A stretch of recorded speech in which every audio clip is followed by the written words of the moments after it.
welcome back to another audiobook. I'm your host, Keith. Thank you for being here again. It's fun. I'm happy to be here. I'm happy to be reading books for you guys. You know how much we love story time. This one's Kolbrin Bible. It's got correlations of many ancient societies. I'm talking Sumerian, Babylonian, Assyrian, though those are kind of interrelated.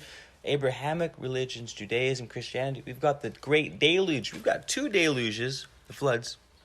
We've got the fall from grace. We have people of up high leaving their lands to mingle with the people down low, the party makers, sex, drugs, and rock and roll. Basically, we've got a group of people who are like, hey, they're killing it down there, and the gods go, no, dude, I understand, I get it, sex, drugs, and rock and roll, I get it, but don't do it. They're like rotten fruit, let them fall. And it plays out from there. It's great. There's the story of Noah. Even the sword and the stone is in here. So be receptive when listening, but also be discerning, right? We want to make sure that we're discerning with the information that we're taking in. I played some flute in the background to keep it nice and engaging. I have some piano that I put in there to make it give it those nice melancholic feels. So that being said, thanks for being here. Please like the video, comment, subscribe to the channel if you're new. I have a bunch of other audiobooks that I've done. Love you guys. Thanks for being here. I'm your host, Keith, man of letters, knowledge, information, and entertainment. Thank you for being here, and I'll see you guys soon, all right? Enjoy the show. To the promotion of the ideal of true love and the consolidation of families through the fostering of family ethics and traditional moral values. To the furtherance of all things conducive to the betterment of the individual and the advancement of humankind. To the enhancement of the spirit of goodwill inherent in the human race and the preservation of all the qualities from the past, which continue to serve the cause of good. To this end, the sincere efforts of the publishers and distributors and all profits from this book are dedicated. Forward. What is presented in this book is a reproduction of one of several versions which have existed in similar form since World War II, first in handwritten form and then in typewritten. What is given here was never intended for multiple or commercial circulation, and there are valid reasons derived from experience why this should be so. However, believing it to be in the public interest, it has lately been decided that it should be made available now, subject to explicit conditions. As far as it is known, it faithfully follows the authenticated copy of a handwritten version reproduced earlier in this century. This was resurrected in a very dilapidated condition, but has been transcribed fully as found. Undoubtedly, in transmission, some personal colorations may have crept in, but the whole, as it stands now with its imperfections, is, nevertheless, a reliable and validated medium for bringing a body of spiritual truths into concrete being. It is the spirit behind the facade that is all-important factor. The value of what has been salvaged and preserved here is not for the present compilers to determine, research, or edit. Their obligation is seen as being true recorders of what is there. Others, better able, may assess its worth. It is known, however, that some items, which at their face value and in their context seem of little import, contain within themselves something of intrinsic value to the spiritually aware. There are hidden depths which superficial reading will not reveal. The Kolbrin is tendered for acceptance at its face value, or more importantly for its content of spiritual truths which in any religion are presented in a form peculiar to particular faiths. It is the degree of spiritual content expressed in any religion which establishes its status on the scale of human spirituality. The lifestyle of its adherents, their accepted precepts and practices, their moral standards, ethics, and social concern are what determines the worth of any spiritual philosophy. There have been and may still be associations of people who accept the Kolbrin as the pivot points of their lives. And it is noteworthy, from what is known, that their lifestyle and the quality of their lives were enhanced through doing so. People who conduct their lives according to the precepts of the Kolbrin in association with others of like mind will know just where they stand in relation to these others. Relationships established among people who are committed to such precepts, whatever their religious inclinations, are far more firmly founded than others which are based on philosophies established on patronizing doctrines, derived from cheap products obtained from the spiritual supermarket. One difficulty has been the fact that the guardians of the Kolbrin have never been literary folk, but simple craftsmen and people far removed from the scholastic and even commercial world. Although it formulates a distinctive spiritual philosophy, this book is not claimed to be anything other than a transmitter of ageless wisdom. It serves the common cause, the common good, and the common man through presentation in a particular form. The earlier preservation and subsequent compilation of the Kolbrin was the outcome of independent individual efforts. No one can claim authorship, and the present reconstructors who have compiled the book in its present form are no more than transmitters who accept in good faith what has been passed on to them. Sufficient funds have been received to ensure the production of the Kolbrin and its subsequent continuance. It is incumbent on the compilers to ensure the conservation of these funds and to take adequate steps to entrust them. Irrespective of origins or contributors, the Kolbrin as a whole and in its present form have been adequately validated and endorsed by higher authorities as being a body of wisdom conducive to spiritual enlightenment. It embodies essential spiritual truths irrespective of the manner of presentation. If there are a few extraneous items, they are not such as to affect the intrinsic value of the whole. Ethically, the Kolbrin holds its own with any other body of literature and is now offered to persons or groups seeking a philosophical focal point.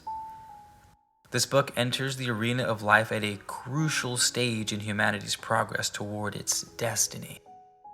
At a time when the average family is becoming dysfunctional, when traditional values and standards, the concept of true love, and the development of spirituality are under siege.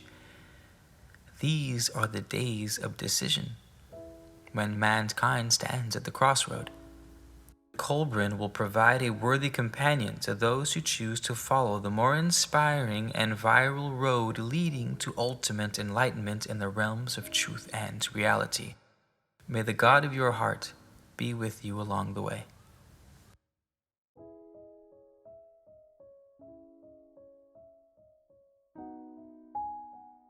Introduction. The Kolbrin, in its present production, incorporates a body of enlightened teachers, which are the treasure of the centuries, a light on the path of truth, and as applicable to the world today as they were in the past. There has, however, been a considerable amount of reconstruction, as the original writings survived only precariously. Most of what is presented here was actually salvaged from a pile of discarded manuscripts and was partially burned and damaged by the weather before being reconstructed into a manuscript from which this is rewritten. Undoubtedly, additional material has been incorporated with good intent to fill gaps and elaborate on the original. Something may have been lost in the modernization of various parts. The important point, however, is that this is not intended to be a historical record, an intellectual work, or literary effort. It falls short of these and is rather a coherent and consistent body of spiritual teachings. It is on this aspect alone that it stands or falls. The spiritual truths presented here are all that matters. The rest can be regarded as an embellishment, a vehicle for presentation and conveyance. The message conveyed, whatever its form of presentation, is always the essential core, and ethically, Morally and spiritually, the Kolbrin concedes nothing to other works of a like nature. It should be seen as an inspirational work, the substance of which can be accepted with confidence and trust.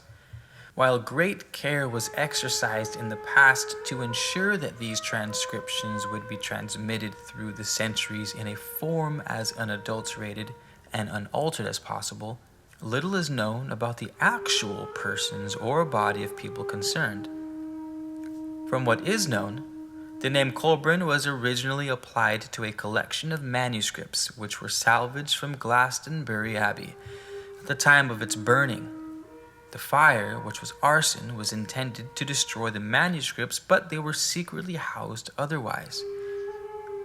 In any event, it was believed that these heretical works were destroyed, and as it happened, the fire proved to be a good cover for their preservation. Some of the manuscripts were transcribed at some time onto thin metal plates, and collectively these were known as the Bronzebook of Britain. This designation was carried forward when they were written out in a book, Stitch, from in the 17th century. The subject matter was then divided into chapters and paragraphs were numbered. The whole was modernized in the latter part of the 19th or early part of the 20th century. Incorporated in the modern Kolbrin are manuscripts which were traditionally claimed to have been copied from salvaged manuscripts which were not transcribed onto metal plates and formed a work known as the Coelbook. During the second and third decades of this century, these books were in possession of a religious group in England which was never very powerful because requirements for membership were too restrictive. It would seem that throughout history, the Kolbrin has always been on the brink of extinction, yet it has survived, safeguarded by a few who barely knew what it was all about, who were neither intellectual nor wealthy, and for whom the practicalities of life took precedence. Originally, there were 21 books, which were said to be 12 books of Britain, 8 books of Egypt, and 1 of the Trojans. But of their name there is little certainty. Only a portion of these books remains, and it seems that much of historical nature has been trimmed away. It is known that at the beginning of the 14th century there was a settled community in Scotland under the leadership of one John Kailedy. The old Chaldeans, who were guardians of what they called the treasures of Britain, were never numerous and loosely organized, membership being maintained by itinerant smiths and other craftsmen. They seem to have previously been loosely named as co-pharaohs. The Kolbrin makes mention of wise strangers, and there is a tradition to the effect that these were the original Chaldeans. There are other explanations, but the writer is in no position to express any positive or worthwhile opinion. Does it really matter anyways? We are told that the Pharaoh master was Nathaniel Smith, martyred in the beginning of the 17th century. This appears to be the end of the old Chaldeans as an apparent body, but steps were taken to preserve the Kolbrin. For a long time it was buried or otherwise hidden, but sometime during the early part of the last century copies were written out in biblical English, and 2 of the books were in existence just before the First World War. Since then, the various books of the Kolbrin have suffered many vicissitudes, and what remains is only part of the original. During the last World War, the old books were thrown out as worthless junk, saved and again discarded as heathen works of the devil, but luckily, again salvaged before irreparable damage was done. It has not been easy to reconstitute them, even with the assistance of more knowledgeable co-workers who filled in a few gaps with compatible references to modern works. No doubt, in its present form, the Kolbrin leaves much to be desired. The contents could perhaps have been condensed and much irrelevant matter deleted, but the compiler considered it his prime duty to preserve and retain every possible fragment and leave it to others better qualified to sift, revise, and condense. Obviously, some of the proper names are spelled wrong and some of the original correct ones may have been replaced by others, for it seems that in the past there was a biased selection of material to be included. No claim is made regarding historical accuracy, for the compiler is totally unqualified to voice any opinion in the respect. But as stated before, this is not a historical work, but the corpus of a doctrine and way of life. Whose hands originally wrote its many parts is unimportant, and it is even less important to know who transcribed it later, though some details appear in the modern section. The phraseology may be cumbersome and even ungrammatical, because of the manner in which the biblical form of English has been modernized by one who has no scholarly pretenses whatsoever. It may be argued that this work should have been presented in its archaic form, to preserve authenticity, but the compiler disagrees, and we concur. The criterion by which any literary work should be judged is its message and intent, not its format. The words of themselves are sterile. It is the spirit of the whole that gave the Kolbrin meaning and life.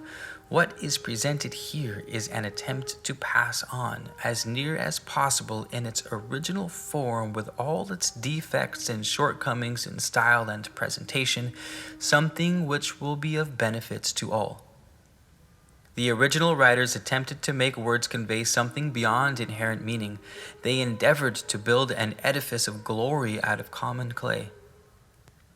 The importance of what is given here lies in what is projected out of the past into the present lamentable spiritual vacuum, in the help it can offer to the ordinary man and woman, not in what it offers to the literary world.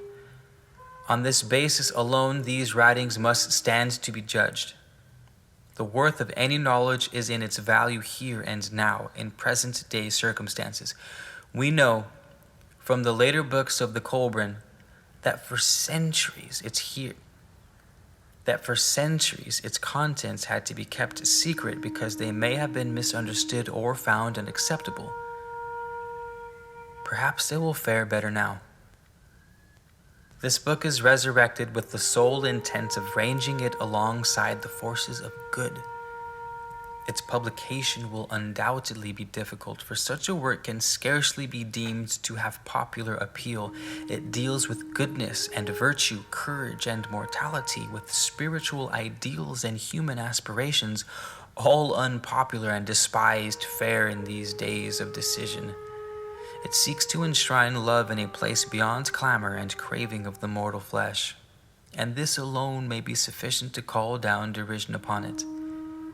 The same effort as was put in the piecing together and reconstruction of the Kolbrin, put into a book pandering to the moral weaknesses of society and exploiting the jaded, degenerate appetites of modern life, would undoubtedly prove more popular. But can it be said, even in these morally unwholesome times, that the value of a publication depends solely on its popular appeal? In the Kolbrin, the masters can record only the outcome of their own searching. They found assurance, but cannot convey it directly to others. If others want it, they too must tread the path the masters trod. A long, weary road, not for the faint-hearted. The first step along that road is the study of the moral code and the standard of conduct required. The next step is to put these into practice, making them the rule of life. They are the disciplines which enabled the truly enlightened ones of the past to awaken inner perception and make direct contact with the universal source of truth. Only by following in their steps can anyone be assured of a path certain of reaching the desired goal. Originally, the Kolbrin was in two parts, the open book and the closed book, the latter being more properly called the Great Book of Eternity, the former the Great Book of Life. What is presented here is the open book. Actually, this book contains nothing not already known, for mankind has never been without guidance. Truth and wisdom can be no one's monopoly. Therefore, many things expressed therein are to be found elsewhere. Superficially, the Kolbrin may appear to be just a jumbled collection of maxims and old stories, some incomplete, but to judge it from this standpoint is like analyzing the pigments of the paint in a painting and counting and classifying the brush marks to discover what an artist wants to convey. To understand it fully, One must stand off and view it as a whole. Even the comprehension must flow from the heart and mind, not from the eyes. A society progresses through social evolution, not revolution. But the woes displayed by present-day society indicate that the evolutionary trend has taken a wrong direction. The standards of the past formulated to stabilize society have been spurned, without any adequate substitute being put in their place. This is the tragedy of times. To get a more comprehensive view of where our society is heading, perhaps a better understanding of where we have been is needed. It is in this context that the Kolbrin is launched, to take its place in the greater scheme of things.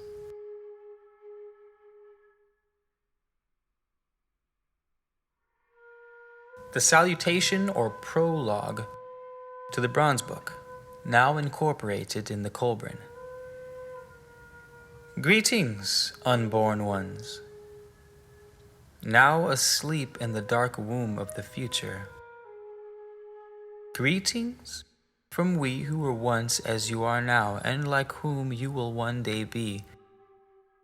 We too hoped and feared, doubted and believed. Were you choosing a gift from the past to the future, what would it be? The golden treasures hoarded by kings, the bright jewels beloved by queens.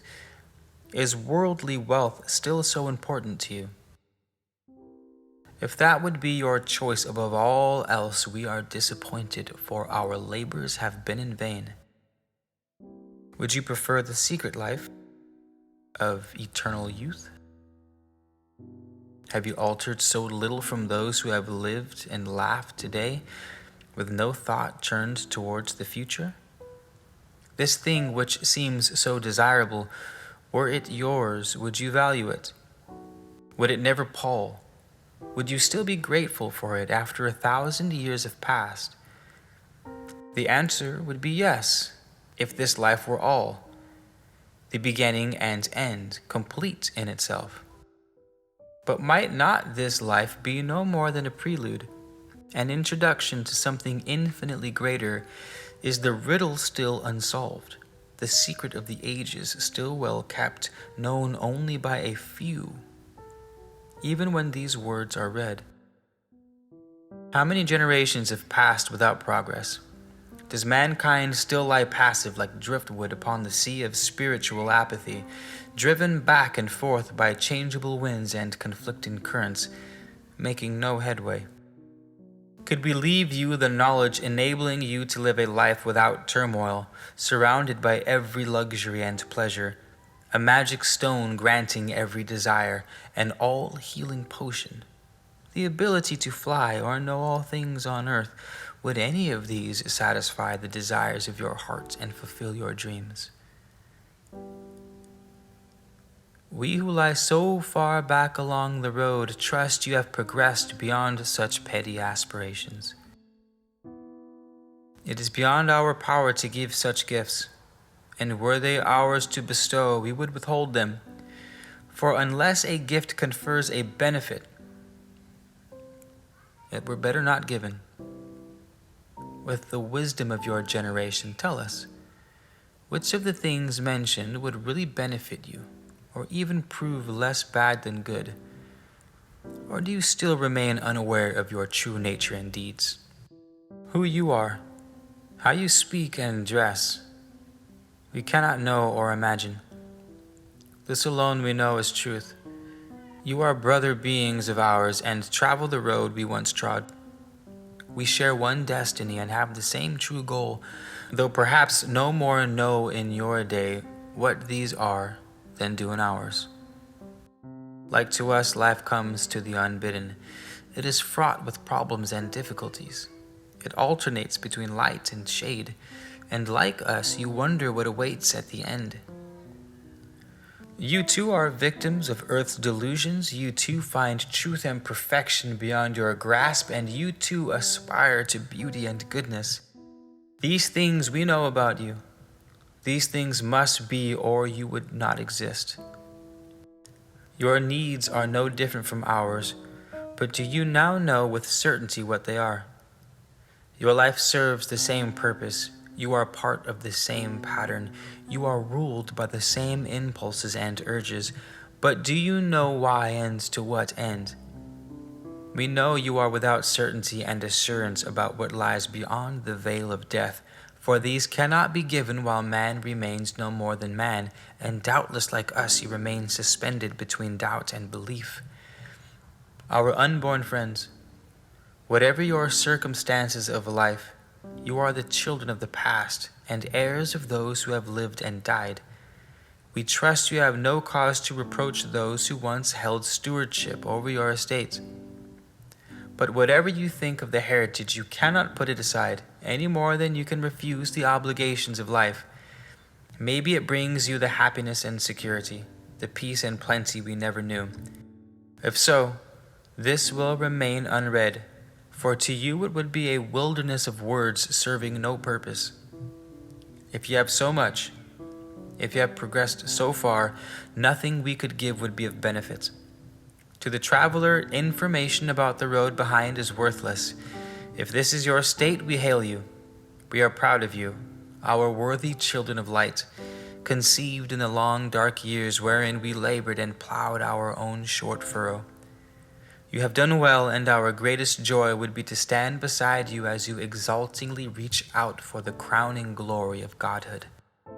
But you may be no more enlightened than we, in which case accept our offering as a token of our regret, our desire to make amends on behalf of those who preceded you. For if you remain lost in spiritual darkness, the blame is theirs and not yours.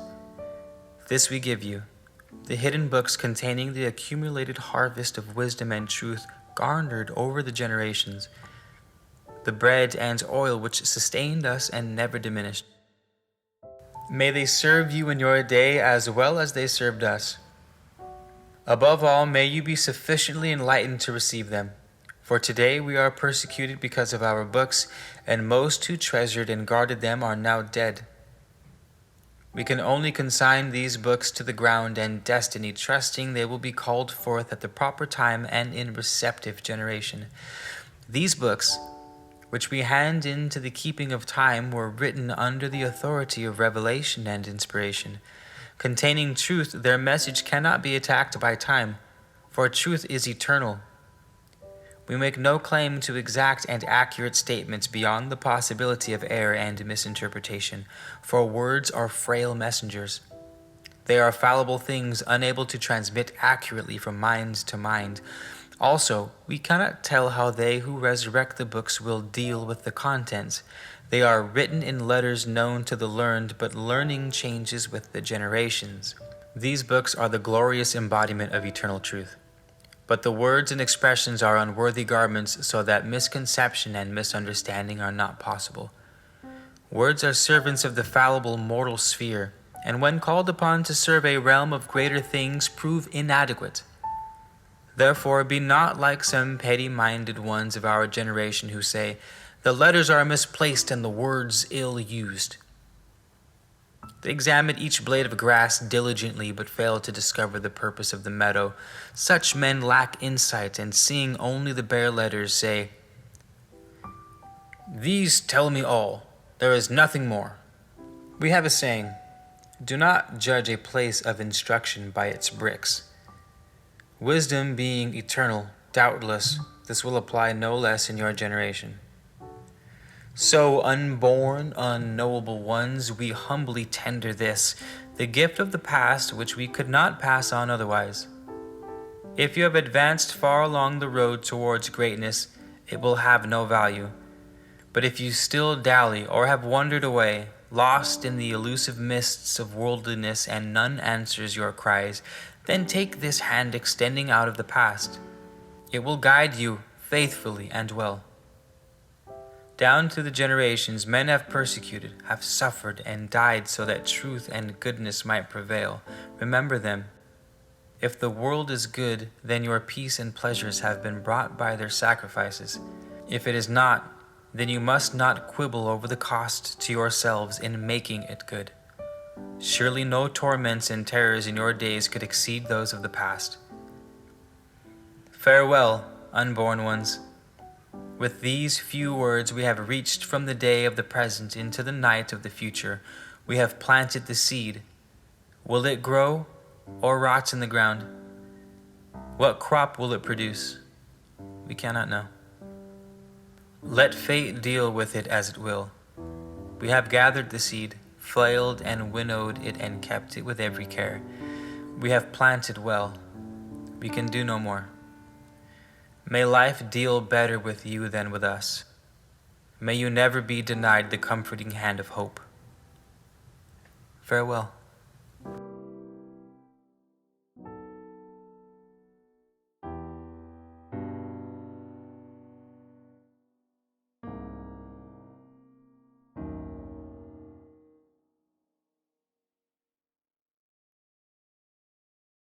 The Book of Creation, extracted from the great book of the Sons of Fire. An account of the beginning of things and why they are as we find them. Chapter 1, Creation. 2, the birth of man. 3, the destruction and recreation. 4, the affliction of God. 5, in the beginning. 6, Dadam and Luid. 7, Herthu, son of the first father. And 8, Guinevere. Mortal knowledge is circumscribed by mortal ignorance, and mortal comprehension is circumscribed by spiritual reality. It is unwise for mortal man to attempt the understanding of that which is beyond his conception, for there lies the road to disbelief and madness. Yet man is man and ever fated to reach out beyond himself, striving to attain things which always just elude his grasp. So in his frustration he replaces the dimly seen incomprehensible with things within his understanding. If these things but poorly reflect reality, then is not the reflection of reality, distorted though it may be, of greater value than no reflection at all. There are no true beginnings on earth, for here all is effect, the ultimate cause being elsewhere. For who among men can say which came first, the seed or the plant? Yet in truth it is neither, for something neither seed nor plant preceded both, and that thing which always preceded by something else. Always there are ancestors back to the beginning, and back beyond to there is only God. This then is how things were told in the great book of the Sons of Fire. Before the beginning there was only one consciousness, that of the Eternal One whose nature cannot be expressed in words. It was the one soul spirit, the self-generator which cannot diminish. The unknown, unknowable one, brooding solitary in profound pregnant silence. The name which is uttered cannot be that of this great being, who remaining nameless is the beginning and the end, beyond time, beyond the reach of mortals, and we in our simplicity call it God. He who preceded all existed alone in his strange abode of uncreated light, which remains ever unextinguishable, and no understandable eye can ever behold it. The pulsating draughts of the eternal life light in his keeping. The pulsating draughts of the eternal life light in his keeping were not yet loosed. He knew himself alone. He was uncontrasted, unable to manifest in nothingness, for all within his being was unexpressed potential. The great cycles of eternity were yet to be spun out, to be thrown forth as the endless ages of existence in substance.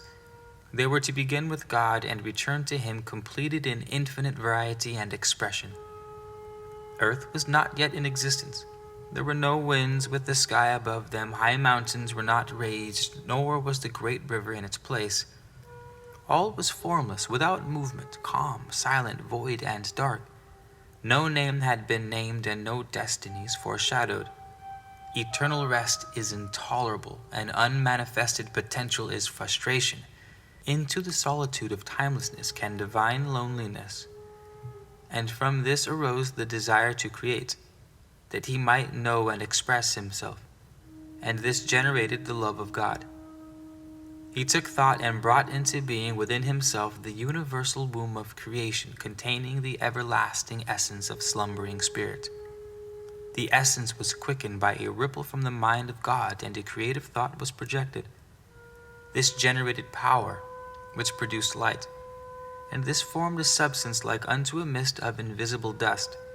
It divided the two forms of energy through being impregnated with the Spirit of God, and quickening the chaos of the void within the universal womb, became spun out into whirlpools of substance. From this activity, as sparks from a fire, came an infinite variety of spirit minds, each having creative powers within itself. The activating word was spoken, its echoes vibrate still, and there was a stirring movement which caused instability. A command was given, and this became the everlasting law. Henceforth, activity was controlled in harmonious rhythm, and the initial inertia was overcome. The law divided the materializing chaos from God and then established the boundaries of the eternal spheres. Time no longer slept on the bosom of God, for now there was change where before all had been unchanging, and change is time. Now within the universal womb was heat, substance, and life, and encompassing it was the word which is the law. The command was given, "Let the smallest of things form the greatest, and that which lives but a flash from everlastingness." Thus the universe came into being as a condensation of God's thoughts, and as it did so, it obscured him from all enclosed within his solidifying creation. Henceforth, God was hidden, for he has always remained dimly reflected in his creation. He became veiled from all that came forth from him. Creation does not explain itself. Under the law, it cannot do so. Its secrets have to be unraveled by the created. All things are by nature finite. They have a beginning, a middle, and an end. An unaccomplishable purpose would be eternal frustration, and therefore, the universe being created purposefully, it must have an objective. If it ended without anything else, then the God existing must slumber indifferent to its own activities. But he has made it a living work of greatness operating under the changeless law. The creating word had been spoken. Now there was another command, and the power going forth smote the sun so its face was lit, and it shone with a great radiance, pouring warmth and light upon its sister earth. Henceforth she would live within the protection of her brother's household, rejoicing in his benevolence and strength. The waters upon the bosom of earth were gathered together, and dry land appeared. When the covering of water was rolled back, the body of earth was unstable, damp, and yielding. The face of the sun shone down kindly upon his sister, and the dry land of her body became very hard. Humidity and dampness were taken away. He gave her a garment of fleece and a veil of fine linen, that she might clothe her body with modesty. From the great womb had sprung the spirit of life, and it was rampant in the heavens.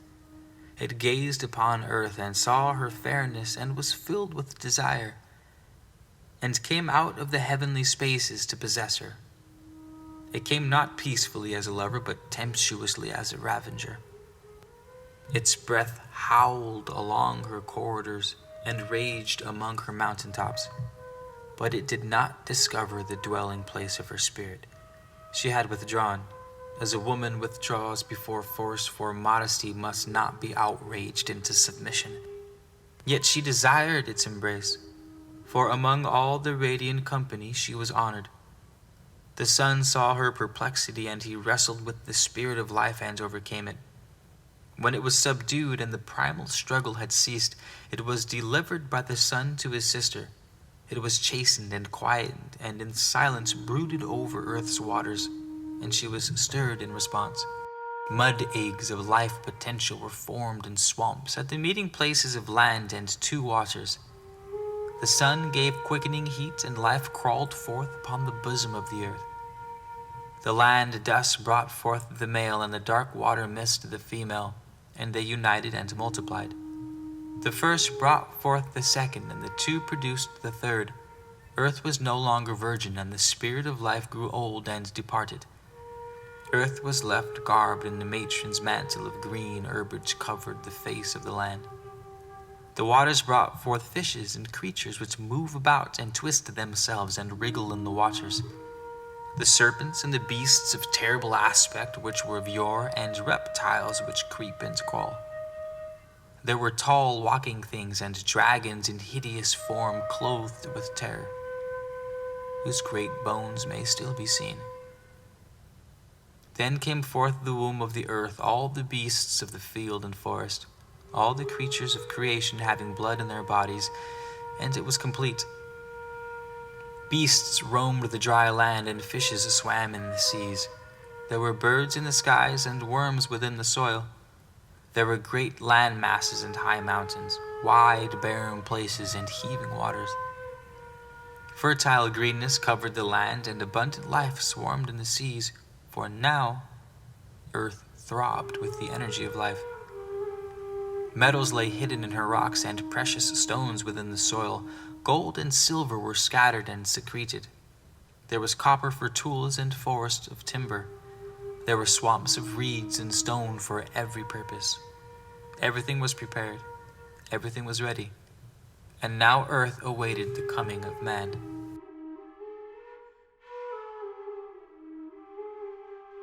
Chapter 2. The Birth of Man. The love of God penetrated the third veil and became the seed of souls within the soul sea. The body of man God made of water and things of the earth, breathing into him the spirit of life, that he might live. But man, when young, lived only to eat and drink and to fornicate, for being conscious only of the earth, he knew only earthly things and earthly ways. Now the Spirit of God moved over the face of the earth, but was not of the earth. It held all things and was in all things, but on earth could not be apart from anything. Without substance it was awake, but entering substance it slept. Consider that which was told by the servants of Eben, of heaven man, who once wandered the earth. He had no earthly substance and could not grasp its fruits, for he had no hands.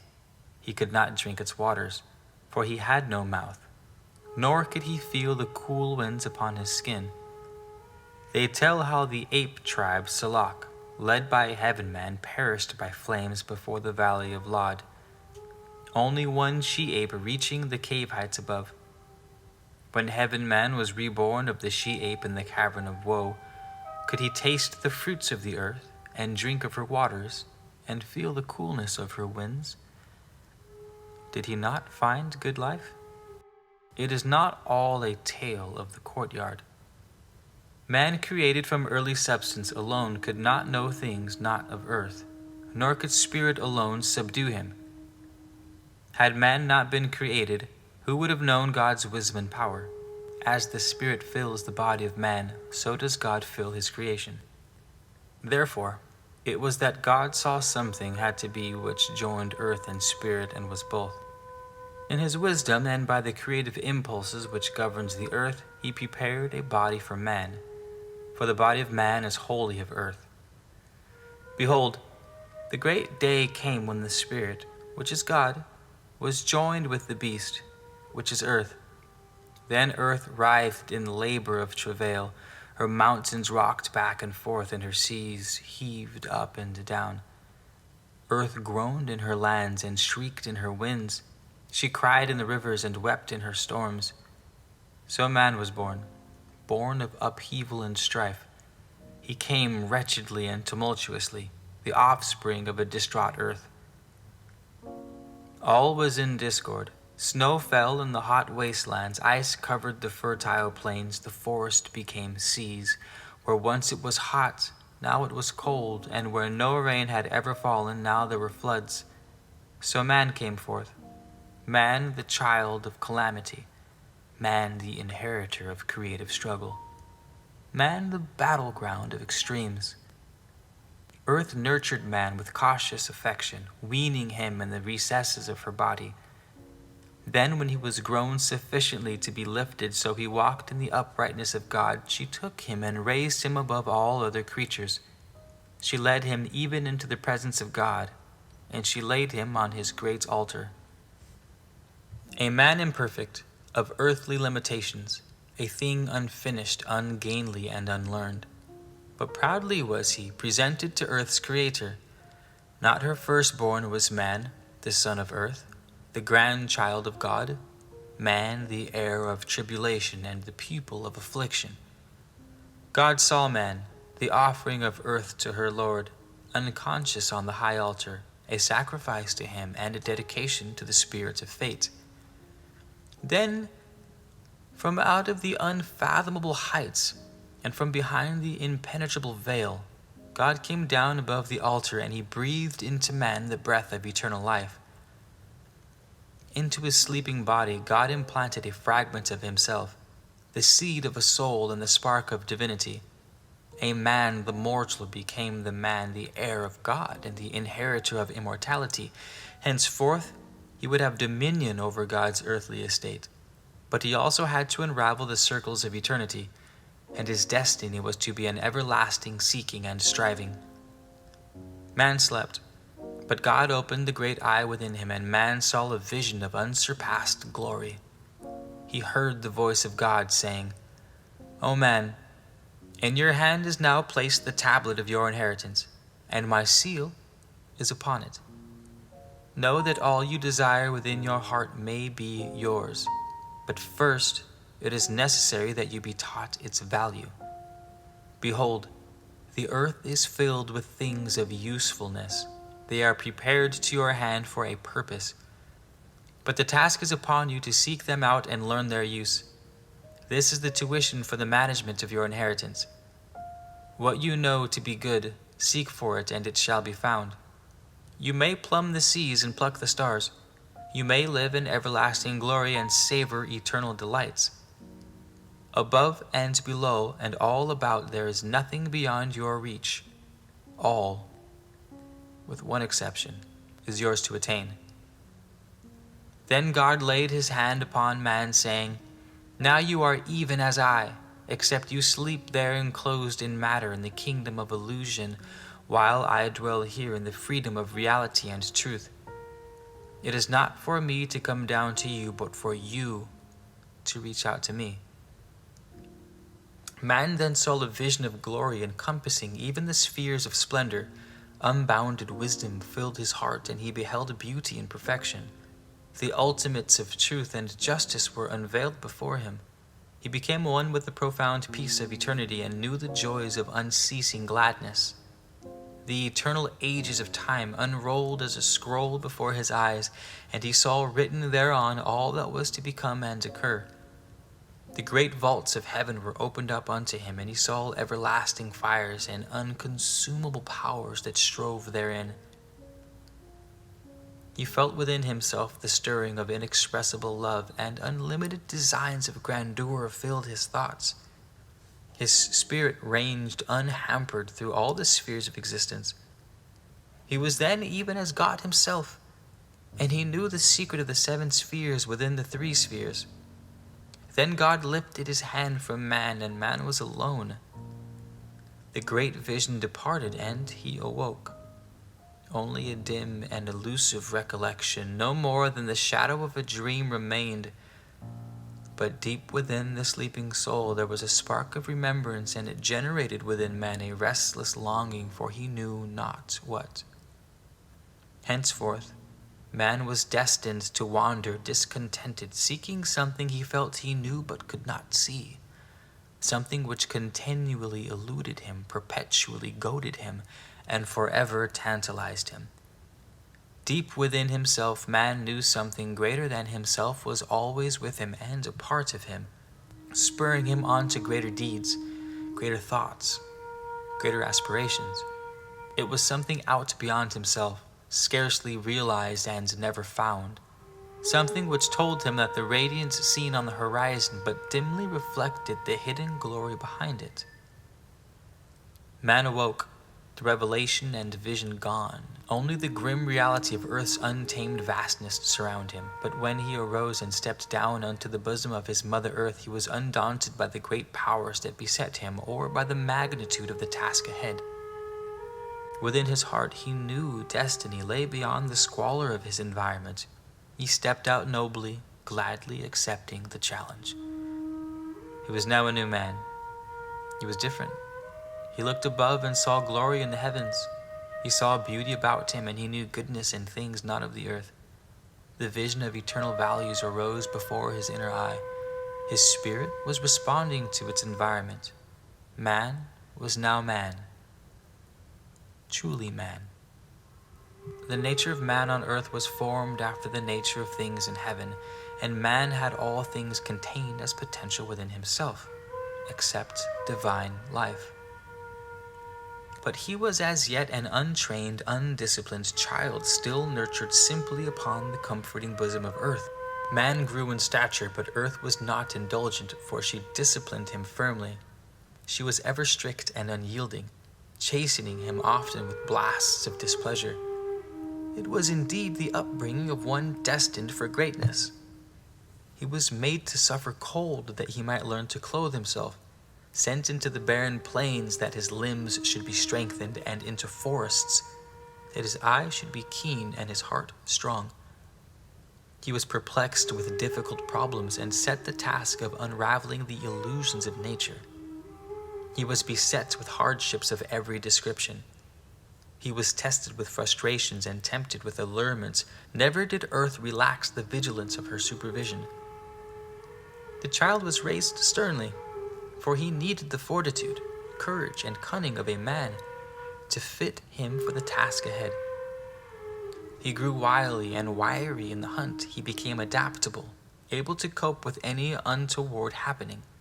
Overcoming the bewilderments of early days, he found explanations for the perplexities of his surroundings. Yet the struggle for knowledge, the need for adaptation, and the effort to survive were never relaxed. The earth child was well trained and disciplined.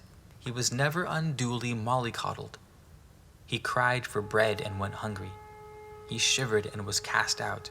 He was sick and driven into the forest. Weary he was, lashed with storms. Thirsty he found the waters dried up. When weak, his burden was increased, and in the midst of rejoicing he was struck down with sorrow. In moments of weakness, he cried, "Enough,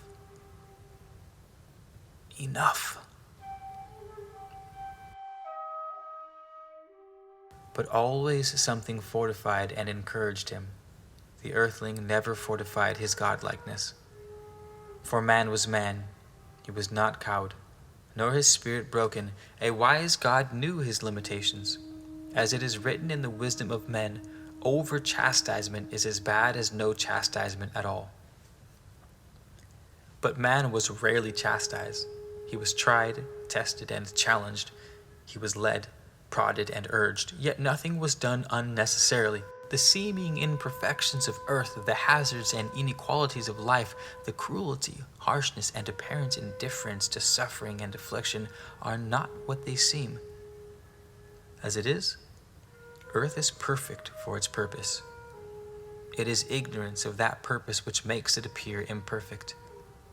Where is there a wiser father than the Spirit of God, or a better mother than earth? What man is now, he owes to these. May he learn to be duly grateful.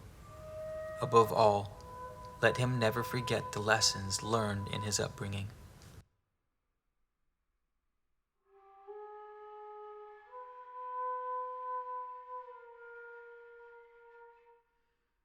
Chapter 3. The Destruction and Recreation. It is known, and the story comes down from ancient times, that there was not one creation but two, a creation and a recreation. It is a fact known to the wise that the earth was utterly destroyed once, then reborn a second wheel of creation. At the time of the great destruction of earth, God caused a dragon from out of the heavens to come and encompass her about. The dragon was frightful to behold. It lashed its tail, it breathed out fire and hot coals, and a great catastrophe was inflicted upon mankind. The body of the dragon was wreathed in a cold, bright light, and beneath, on the belly, was a ruddy-hued glow, while behind it trailed a flowing tail of smoke. It spewed out cinders and hot stones, and its breath was foul and stenchful, poisoning the nostrils of men. Its passage caused great thunderings and lightnings to rend the thick, darkened sky, all heaven and earth being made hot. The seas were loosened from their cradles and rose up, pouring across the land. There was an awful shrilling trumpeting which outpoured even the howling of the unleashed winds. Men stricken with terror went mad at the awful sight in the heavens. They were loosed from their senses and dashed about, crazed, not knowing what they did. The breath was sucked from their bodies, and they were burnt with a strange ash.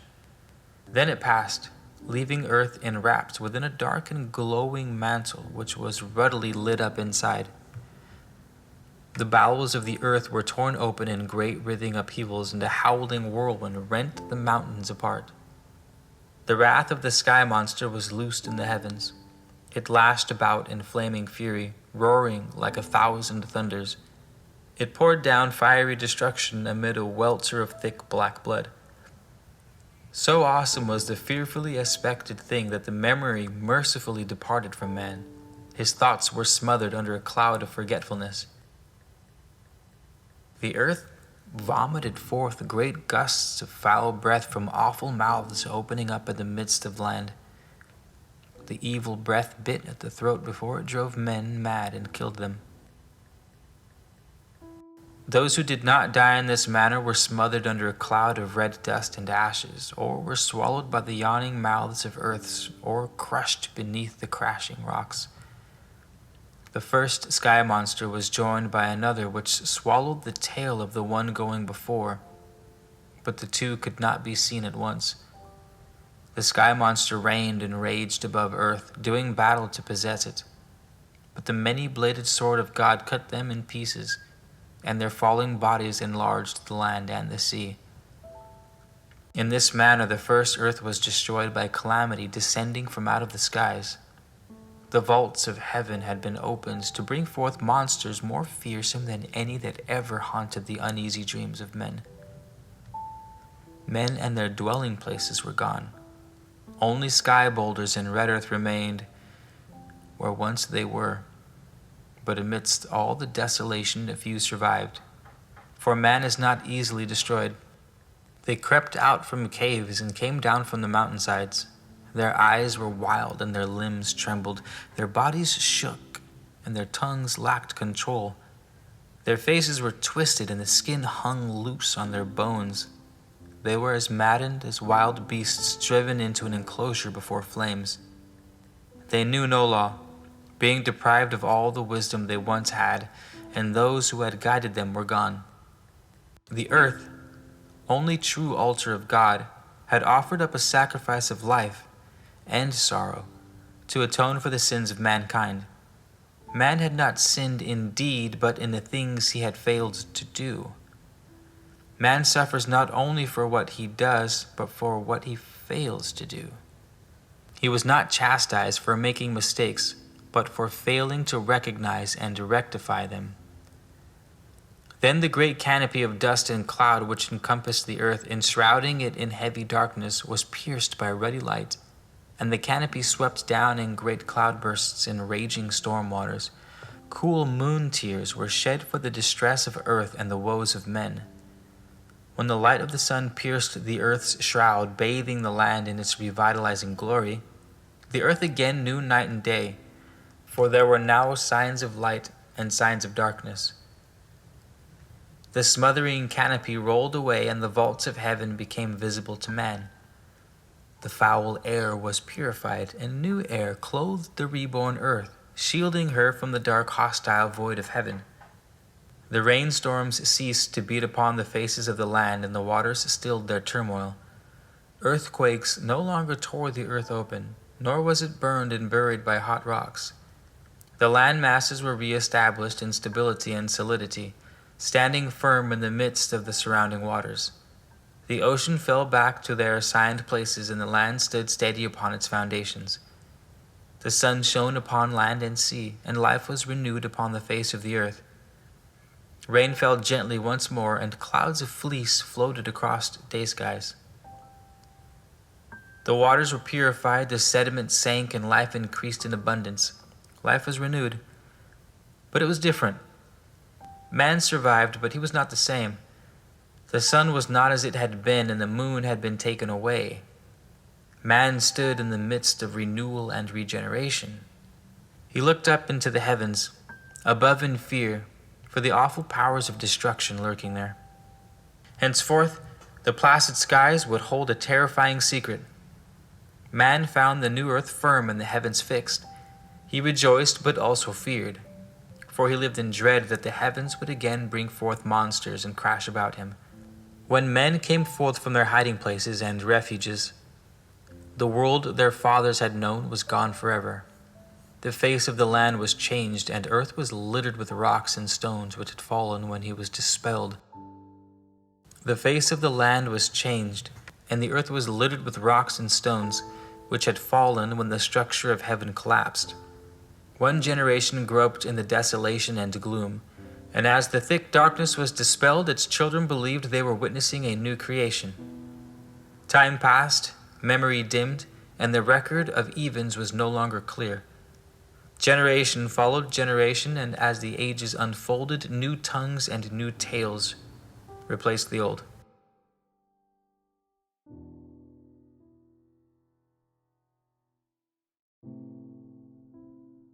Chapter 4. The Affliction of God. This comes from the scroll of Carabal, Pactherman, who wrote, "The forebears of all the nations of man were once one people, and they were the elect of God who delivered all the earth over to them. All the people, the beasts of the field, the creatures of the wasteland, and the things that grow, they dwelt through long ages in lands of peace and plenty. There were some who struggled harder, were more disciplined, because their forefathers had crossed the great dark void. Their desires were turned Godward, and they were called the children of God. The country was undulating and forested. It was fertile, having many rivers and marshes. There were great mountains to the east and to the west, and in the north was a vast stony plain. Then came the day when all things became still and apprehensive. For God caused a sign to appear in the heavens, so that men should know the earth would be afflicted. And the sign was a strange star. The star grew and waxed to a great brightness, and was awesome to behold. It put forth horns and sang, being unlike any other ever seen. So men, seeing it, said among themselves, 'Surely this is God appearing in the heavens above us.' The star was not God, though it was directed by his design, and the people had not wisdom to understand. Then God manifested himself in the heavens. His voice was as the roll of thunders, and he was clothed with smoke and fire. He carried lightnings in his hands, and his breath, falling upon the earth, brought forth brimstone and embers. His eye was a black void, and his mouth an abyss containing the winds of destruction. He encircled the whole of the heavens, bearing upon his whole back a black robe adorned with stars. Such was the likeness and manifestation of God in those days. Awesome was his countenance, terrible his voice of wrath. The sun and the moon hid themselves in fear, and there was a heavy darkness over the face of the earth. God passed through the spaces of the heavens above with a mighty roar and a loud trumpeting. Then came the grim dead silence and black red lit twilight of doom. Great fires and smoke rose up from the ground, and men gasped for air. The land was rent asunder and swept clean by a mighty deluge of waters. A hole opened up in the middle of the land, the waters entered, and it sank beneath the seas. The mountains of the east and the west were split apart and stood up in the midst of the waters which raged about. The northland tilted and turned over on its side. Then again the tumult and clamor ceased, and all was silent. In the quiet stillness, madness broke out among men. Frenzy and shouting filled the air. They fell upon one another in senseless wanton bloodshed. Neither did they spare woman or child, for they knew not what they did. They ran unseeing, dashing themselves to destruction. They fled to caves and were buried, and taking refuge in trees, they were hung. There was rape, murder, and violence of every kind. The deluge of waters swept back, and the land was purged clean. Rain beat down unceasingly, and there was great winds. The surging waters overwhelmed the land and man. His flocks and his gardens and all his works ceased to exist. Some of the people were saved upon the mountainsides and upon the flotsam, but they were scattered far apart over the face of the earth. They fought for survival in the lands of uncouth people. Amid coldness they survived in caves and sheltered places. The land of the little people and the land of giants, the land of the necklace ones and the land of the marshes and mists, the lands of the east and west were all inundated. The mountain land and the lands of the south, where there is gold and great beasts, were not coveted by the waters. Men were distracted, and in despair they rejected the unseen God behind all things for something which they had seen and known by its manifestation. They were less than children in those days, and could not know that God had afflicted the earth in understanding, and not willfully, for the sake of men and the correction of his ways. The earth is not for the pleasure of man, but is a place of instruction for his soul. A man more readily feels the stirrings of his spirit in the face of disaster than in the lap of luxury. The tuition of the soul is a long and arduous course of instruction and training. God is good, and from good evil cannot come. He is perfect, and perfection cannot produce imperfection. Only the limited understanding of man sees imperfection in that which is perfect for its purpose. The grievous afflictions of man was another of his great texts. He failed, and in so doing followed the path of unnatural gods of his making. Man makes gods by naming them, but where in this is the benefit to him? Evil comes in the midst of mankind, spawned by the fears and ignorance of men.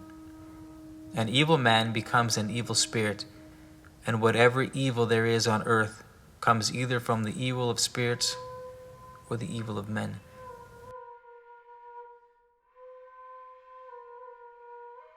Chapter 5.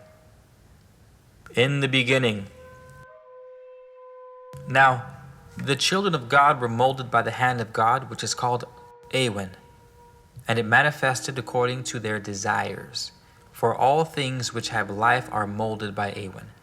The fox, shivering in cold lands, longs for warmth, and so its cubs have warmer coats. The owl, clumsy in the dark, longs to see its prey more clearly, and in generations of longing the desire is granted. Awen makes everything what it is, for all things change under its law.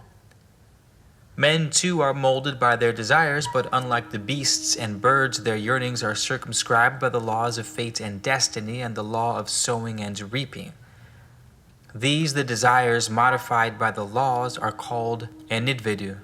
Unlike the beasts and birds, this, in man, is something relating to him rather than to his offspring, though they are not untouched by it. Destiny may be likened to a man who must travel to a distant city whether or not he wishes to make the journey, the destination being his destiny.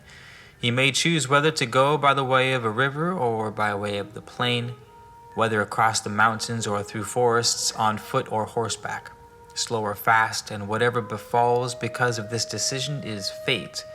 If a tree falls on him because he chose the forest path, it was fated, for luck is an element of fate. Destiny leaves no choice. Fate gives limited choice, which may be good or bad, but it cannot be averted. What is fated must be, for at no point can there be any turning back. The circumstances and Nibiru of the traveler conforms to the law of sowing and reaping. He may travel in comfort or pain, happily or sorrowfully, with strength or weakness, heavily burdened or lightly burdened, well prepared or ill prepared. When the destination is set according to the degrees of a former life, then the circumstances of the journey should conform with the desire. For out the ground grew every kind of tree that was good for food, and every tree that was pleasant to the sight. Every herb that could be eaten, and every herb that flowered was there. The tree of life, which was called glacier, having leaves of gold and copper, was within the sacred enclosure. There too was the great tree of wisdom, bearing the fruits of knowledge, granting the choice and the ability to know the true from the false. It is the same tree which can be read as men read a book. There also was the tree of trespass, beneath which grew the lotus of rapture. And in the center was the place of power, where God made his presence known. Time passed, and the children of God were grown strong and upright under the temperature hammer of God. And earth, the anvil of God, became more kindly. All was pleasant and food plentiful, but life paused in such places. For it is against the nature of man to flourish in these circumstances. Earth is not for pleasurable dallying. It is a place of teaching, trial, and testing. The children of God were not yet the heirs of God, nor inheritors of godhood, and having paid the debts of sowing and reaping was one triumphant over an individual. He was Fanvar, son of Auma and Atem. He was wise and knew all things. He beheld mysteries and secret things hidden from the eyes of other men. He saw sunrise and the sun setting in their splendor, but longed for things not realizable in the place where he lived. So because he walked with God, he was culled out from his kind and brought to Meruah, the garden place. He came to it across the mountains and wastelands, arriving after many days' journeying, wearying and close to death because of the provisions he suffered. He could just reach the refreshing waters, from which he drank deeply, and filled with exhaustion he slept. In his sleep he dreamed, and this was the manner of his dreaming. He saw before him a being of indescribably glory and majesty, who said, "I am the God above all, even above the God of your people. I am that which fulfills the aspirations of men, and I am that which they are fulfilled.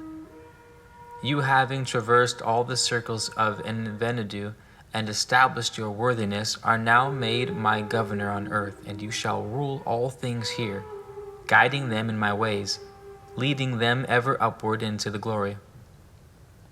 This will be your labor, and behold, here is your reward."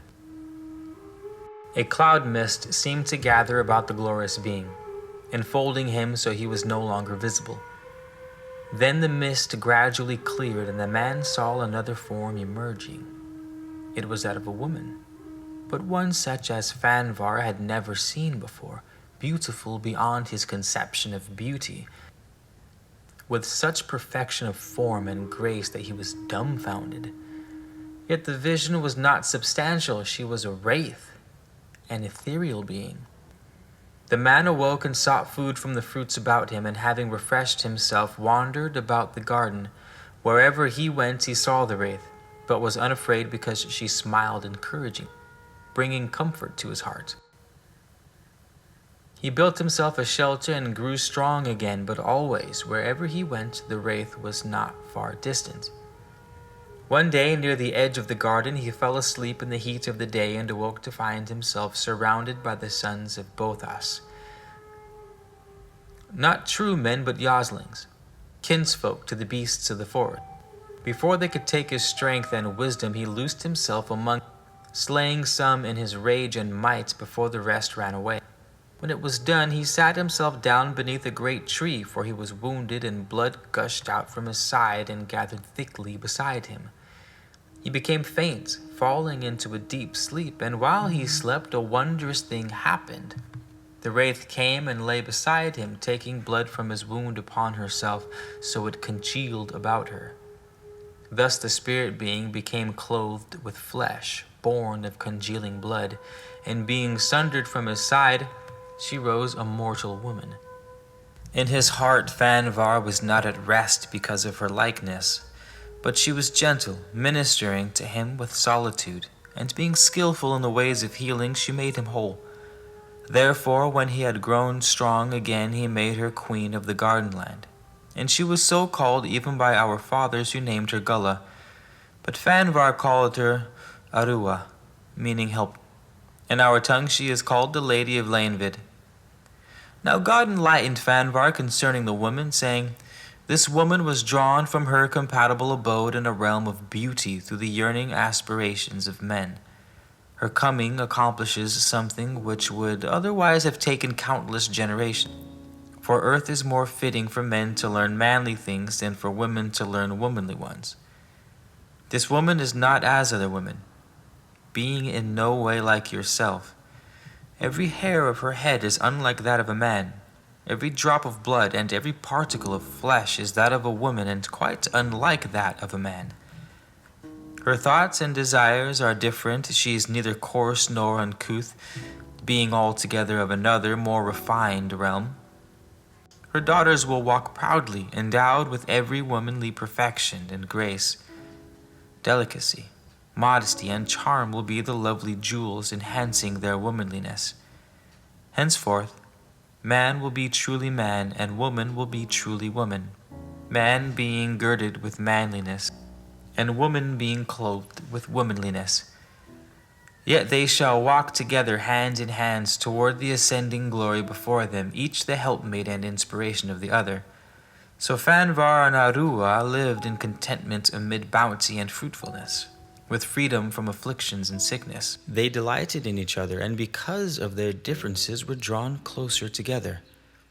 Arua brought one thing with her when she crossed the misty frontier, the treasure of Lanvid, the jewel contained in the moon chalice, the stone of inspiration fashioned by the desires of men, never owned by any but the daughters of Arua. This, the Langil, Arua gave to Fanvar as her dowry and her pledge of purity and exclusiveness.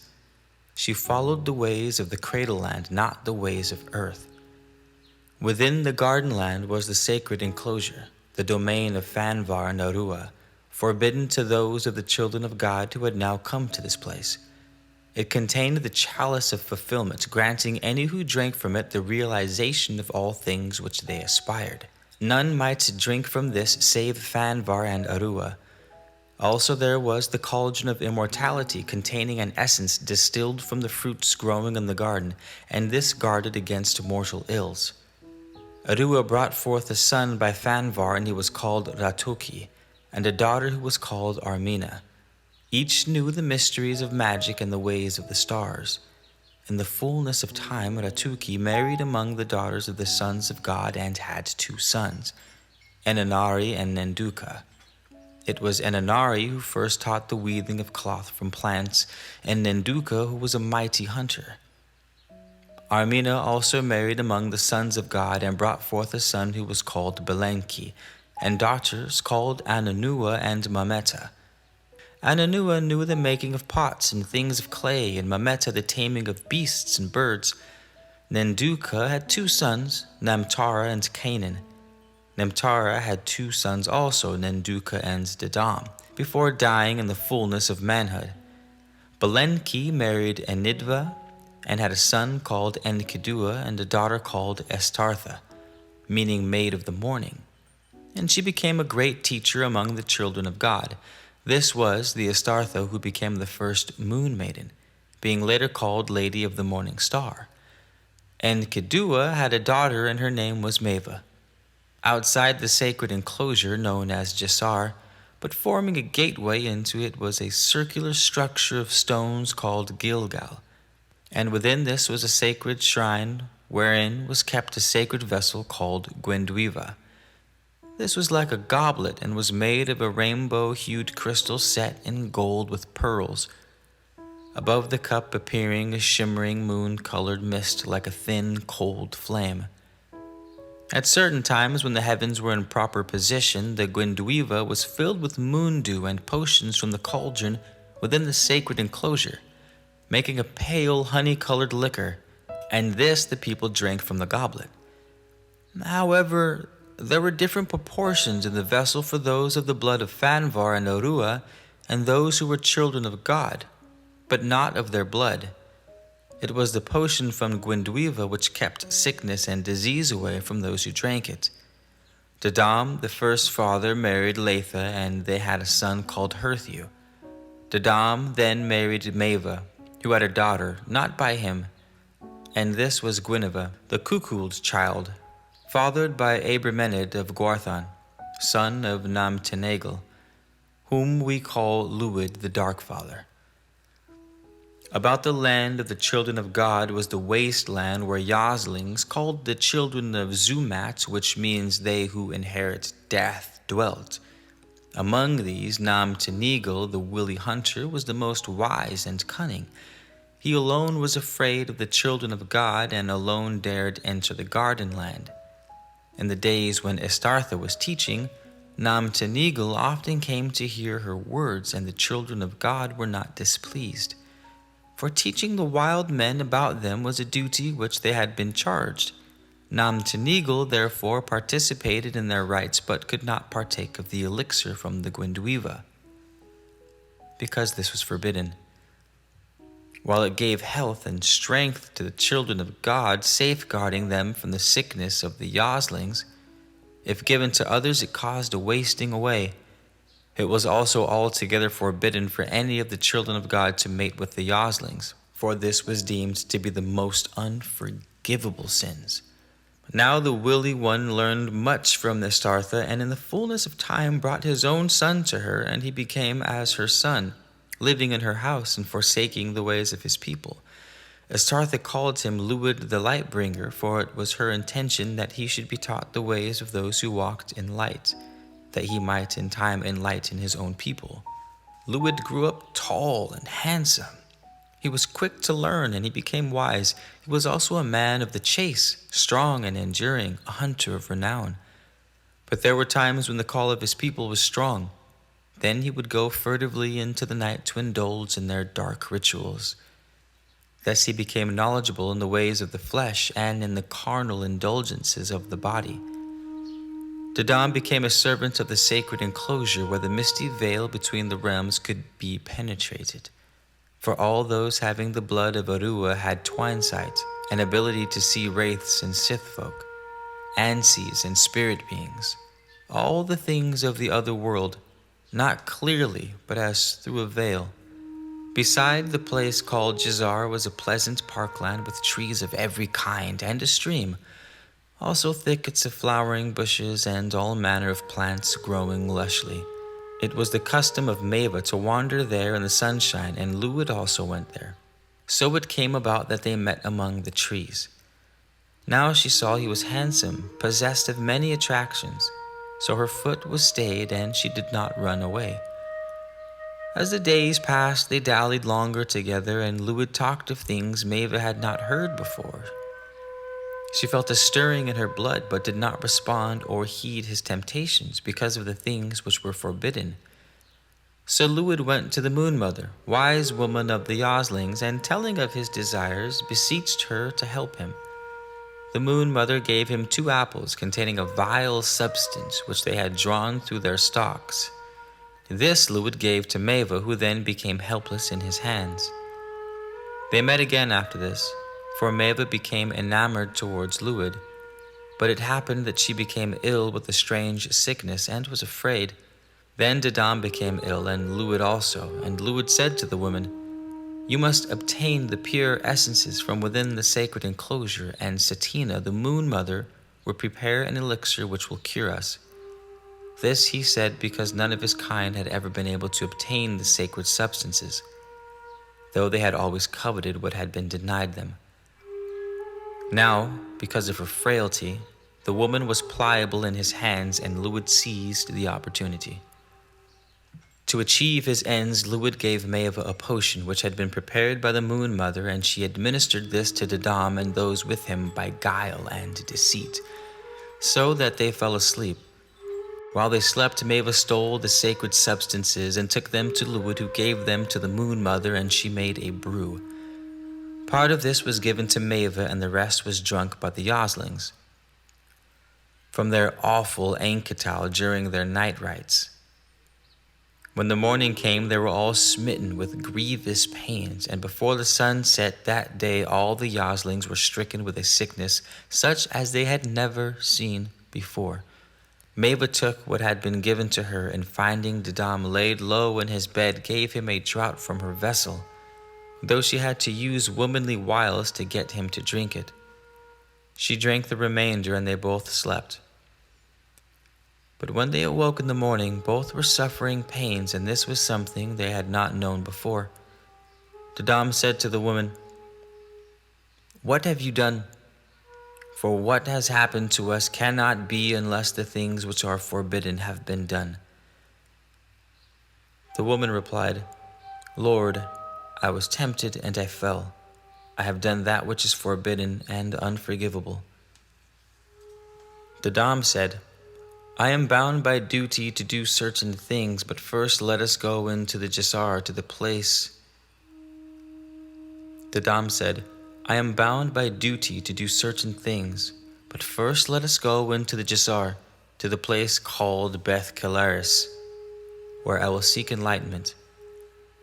So they went there together and stood before the shrine beneath the tree of wisdom. There they were filled with an inflowing vision, seeing themselves as they were and as they should have been, and they were ashamed. He because he had not followed the proper path of a man, and she because of her falsity. There in the reflecting mist, the contamination of the woman was revealed, and the man's heart shriveled within him like a flower licked by flame. Then they saw the great spirit being materializing in the reflecting mist, and he said to them, Woe to you and your house, for the greatest of evils has befallen the race of the children of God, and it is defiled.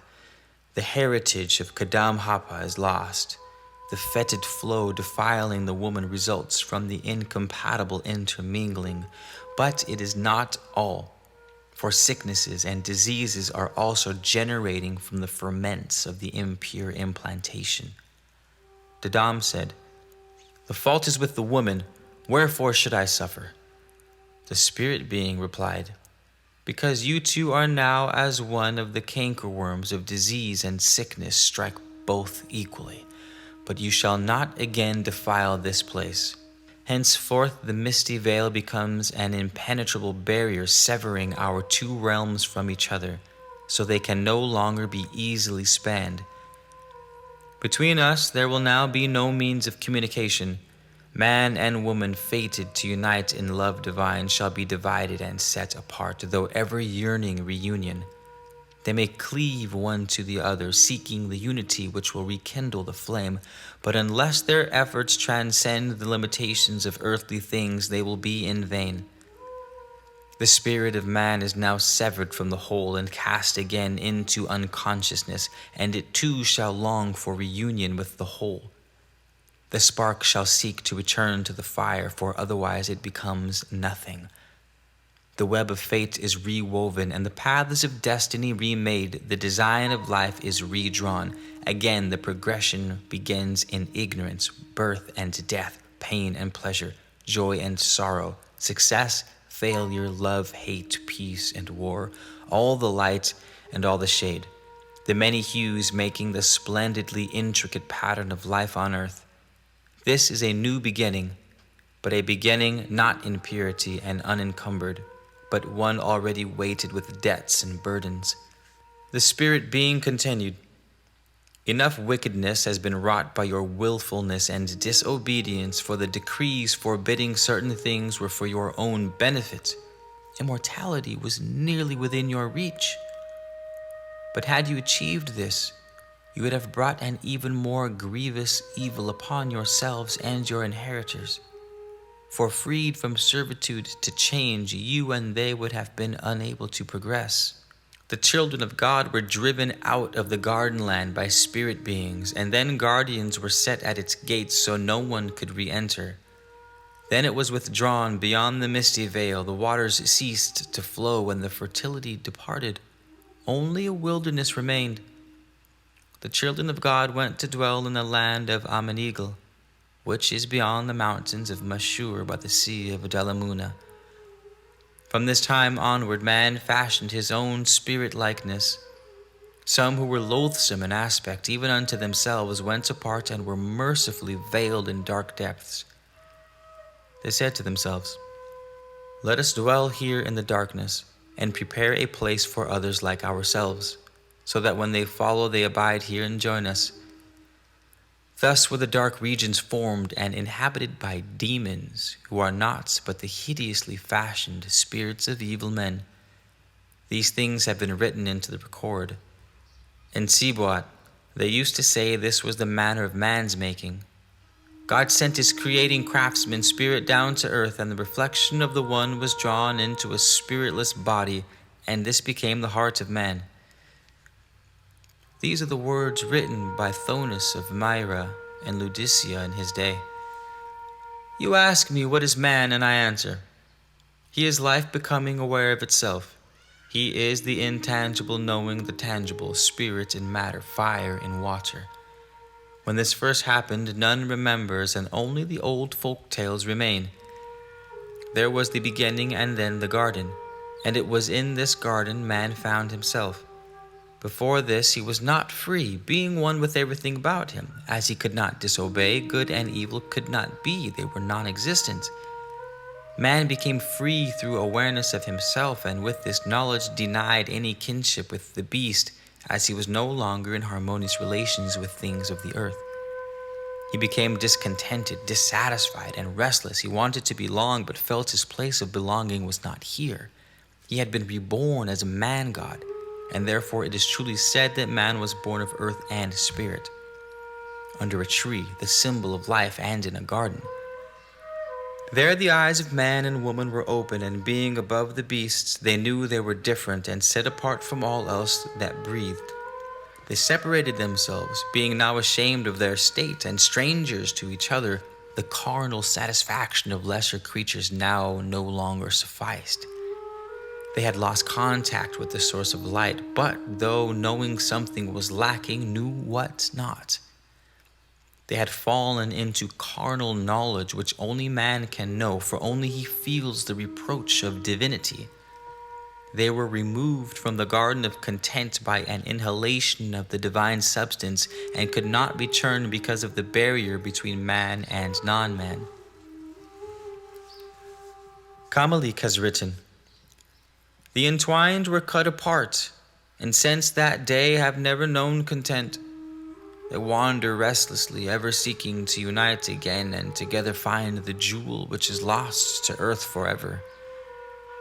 Lupisis has written, This first woman who came from the void is the eternally glorified goddess, the inspirer of hearts, the ideal of womanhood honored by all men, the priestess at the shrines of delicacy and tenderness.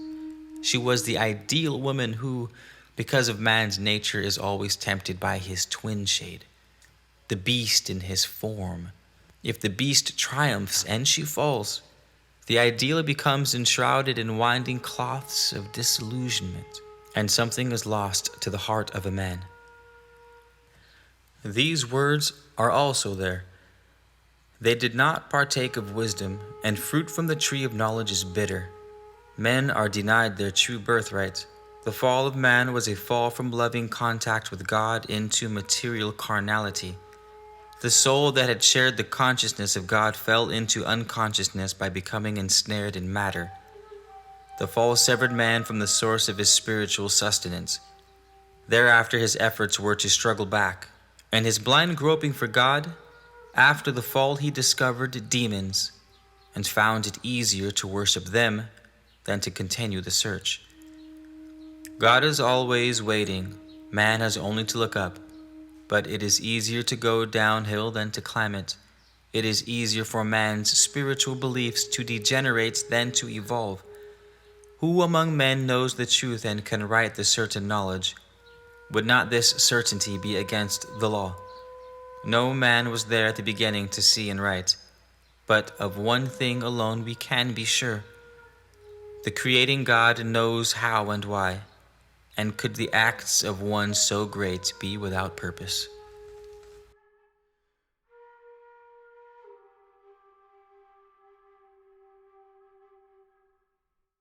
Chapter 6. Dedam and Luid.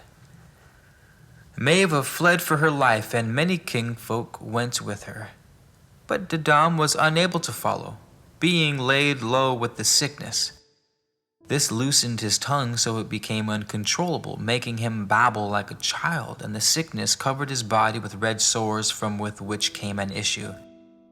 Luid also departed for a place far out in the wilderness. Those with Dedam, who looked back towards the place of the garden, saw bright tongues of light licking the sky above it, the whole being interwoven with flickering flames in many hues. Those who sought to return were repulsed with a tingling ache over their bodies, which increased into severe pain as they approached, so they were driven away.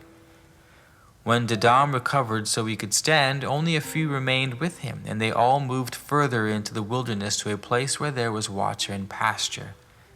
There Dedam left Herthu, his son, and the boy's mother, with Habaris the learned, and set out to find Luid. After many days, Dedam and those with him came upon Luid, and his yoslings were full of sickness, and slew many. But Luid was not slain, though mortally wounded, and he lay against a great rock. When Dedam came near, Luid raised an arm heavily and said, "Hail to the victor and benefactor, who was come to terminate our wretchedness." While Dedam stood sternly contemplating him, Luid said, "To kill me now is your prerogative, for even we lesser beings who are far removed from the godmen have the law of husbandly pride.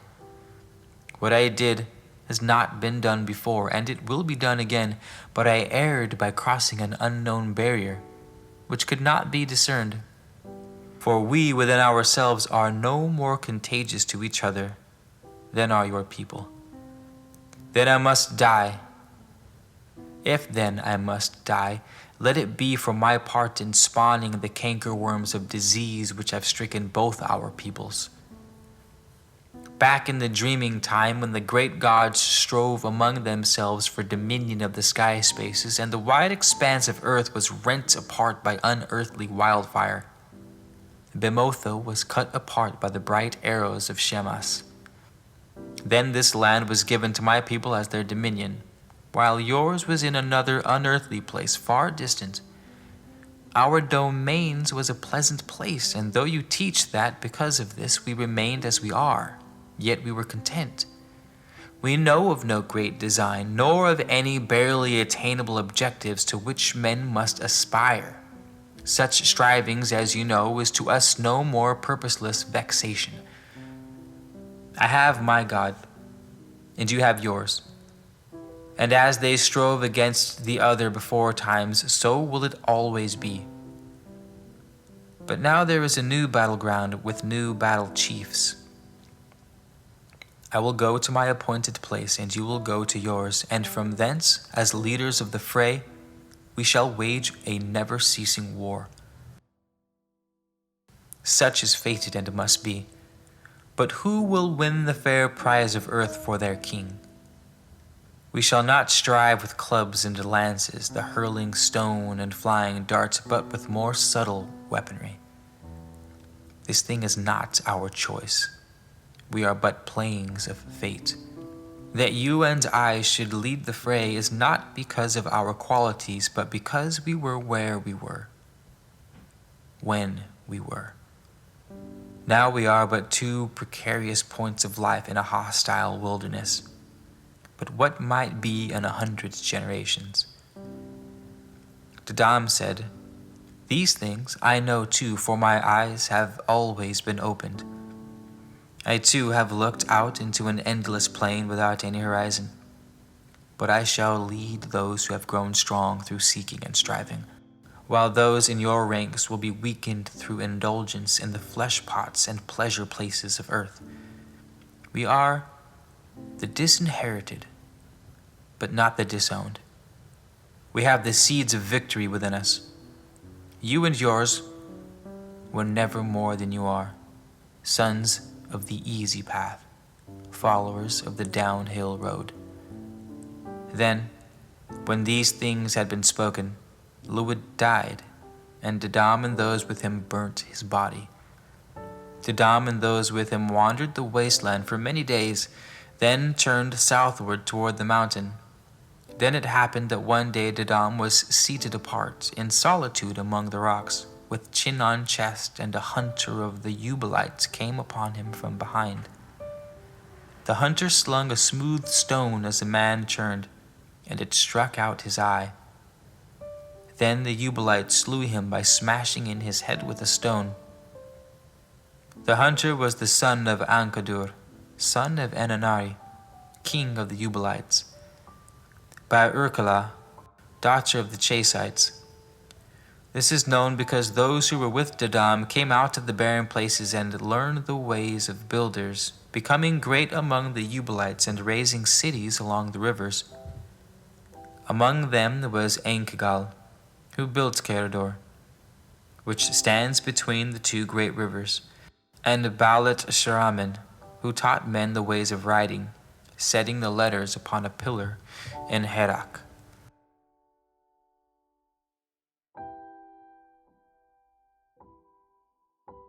Chapter 7. Herthu, son of the first father. The Book of Beginnings tells us all things began with Var Kelfa, therein called Awent Khalifa, from whom flows Gwynn, the energizer which stabilizes all things so they maintain their proper form, and Awen, which responds to the molding desires. This is well enough, but men concern themselves more with the beginnings of their race, and ours is rooted in Herthu, the sun-faced son of the first father. While Herthu was still young, he was expelled from the lush lands where he was born, and he journeyed across the harsh lands in the company and keeping of wise Habaris. After many days they came to the Caucasus, cradle land of our race, land of mountains and rivers, which is beside Ardis, and they encamped there in a valley. With them were retainers and flocks. Herthu grew to manhood there, and always Habaris was at his side, instructing him in all the things he should know.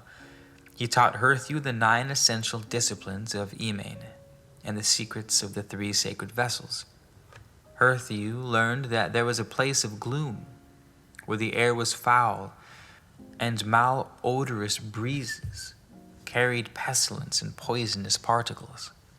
This was the source of all maladies and ailments and all of the things which cause putrefaction and decay.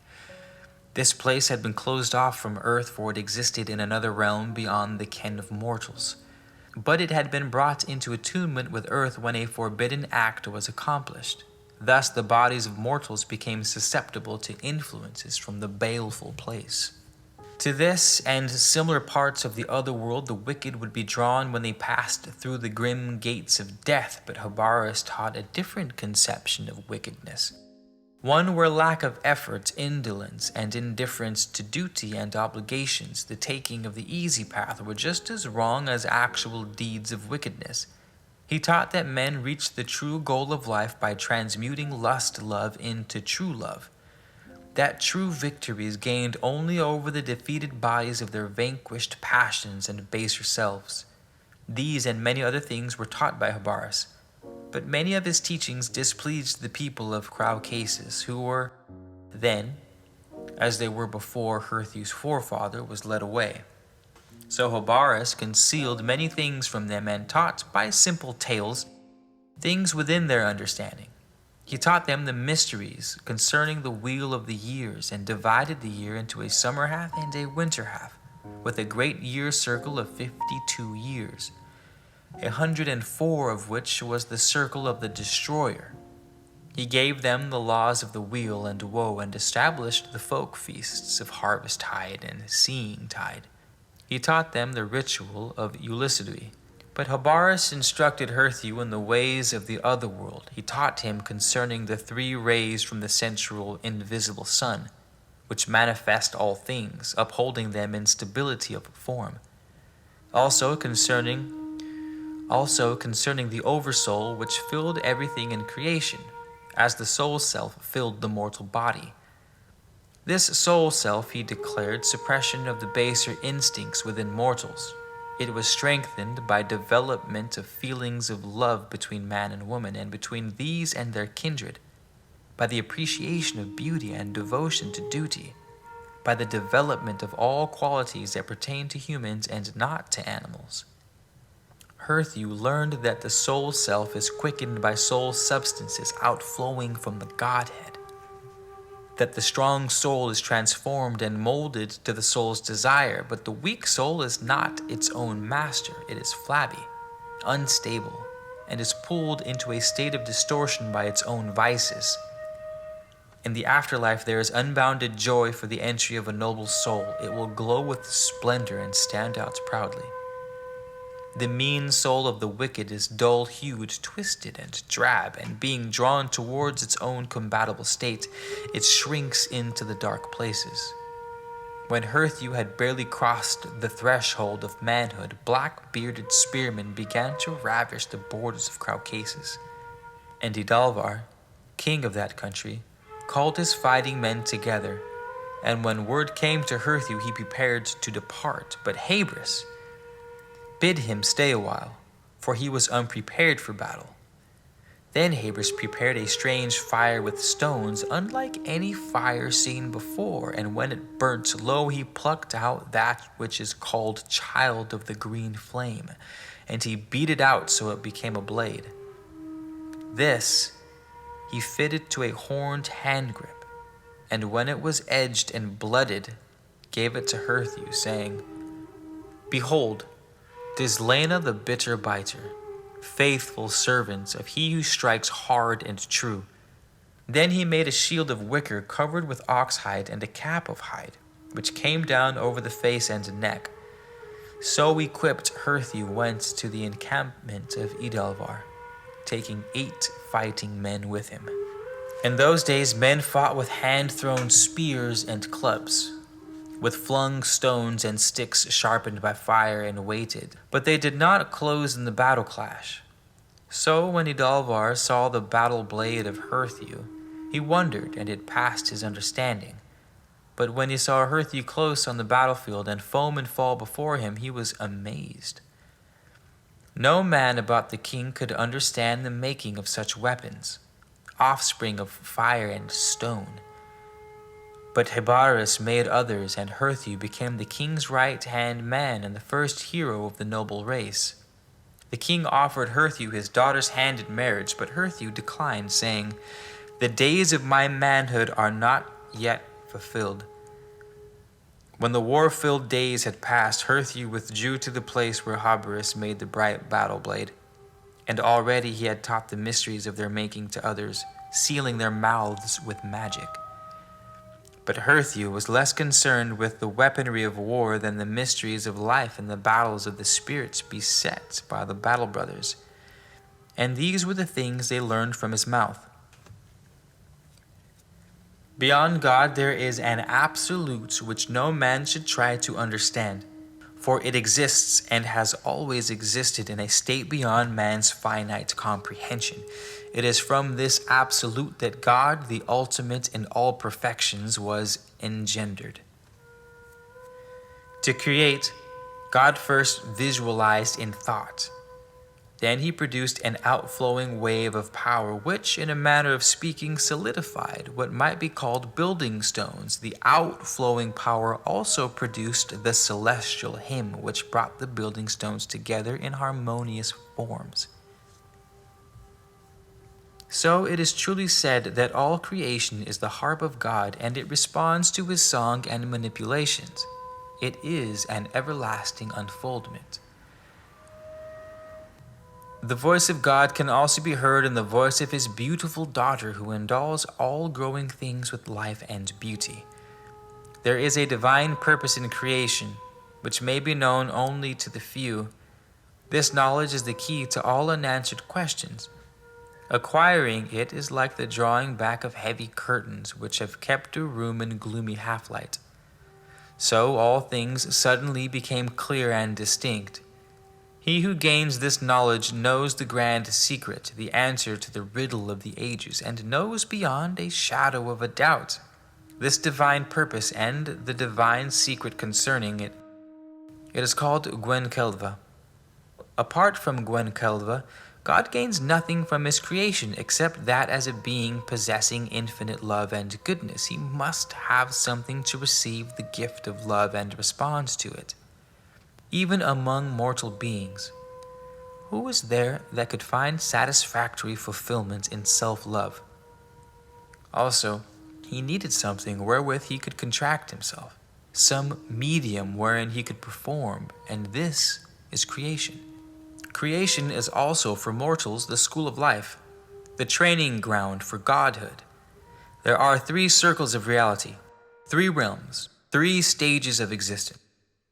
They are heaven, where perfection visualized on earth may be realized and desires and ideals materialized, where hard-striven for aspirations are attained. It is the place where all the properly developed spiritual potential latent in man reaches maturity and fulfillment. Earth, the place of training, development, and preparation, the testing ground. The battlefield where men discover their true natures when confronted by life's challenges, contests, and contentions, where competition and controversy are the rule. It is here that aims and objectives are conceived and thought out for realization later in the proper place. It is a starting point, the beginning of the journey. It is here that the proper road must be wisely chosen. Then there is the realm of the misty horizon, the intermediate place, the place of spirits, where those above can commune with those below and where free spirits wander within their limitations.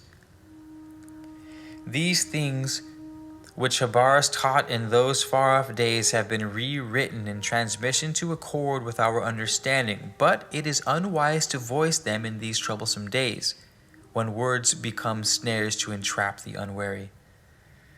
Now Edelvar desired to learn the secret of the bright blade engendering thunderstones, but no man who came with Habaras or labored for him would disclose any part of it, and the king was afraid to put them to the test. So, having thought the matter out, the king sent for his daughters and told them what he expected them to do, for he had devised a plan to learn the secret. Then he sent an invitation to Herthu and Habaras.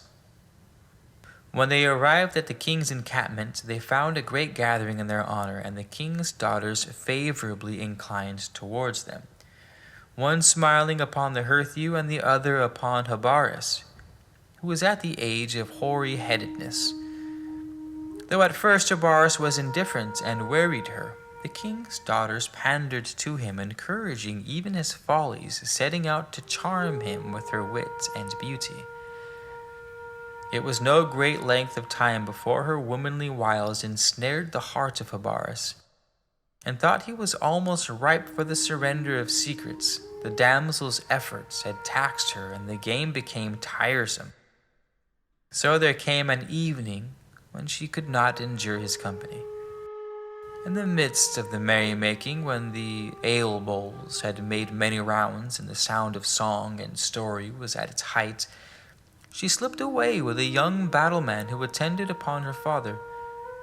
Many who sat among the benches saw this and whispered to one another, nodding knowingly in the direction of Habaras, who was not unaware, though he appeared to have drunk to his capacity. Habaras had learned to love the young woman, so he was sorely heart-smitten. But within himself he knew the tree of winter love bears only winter's fruits.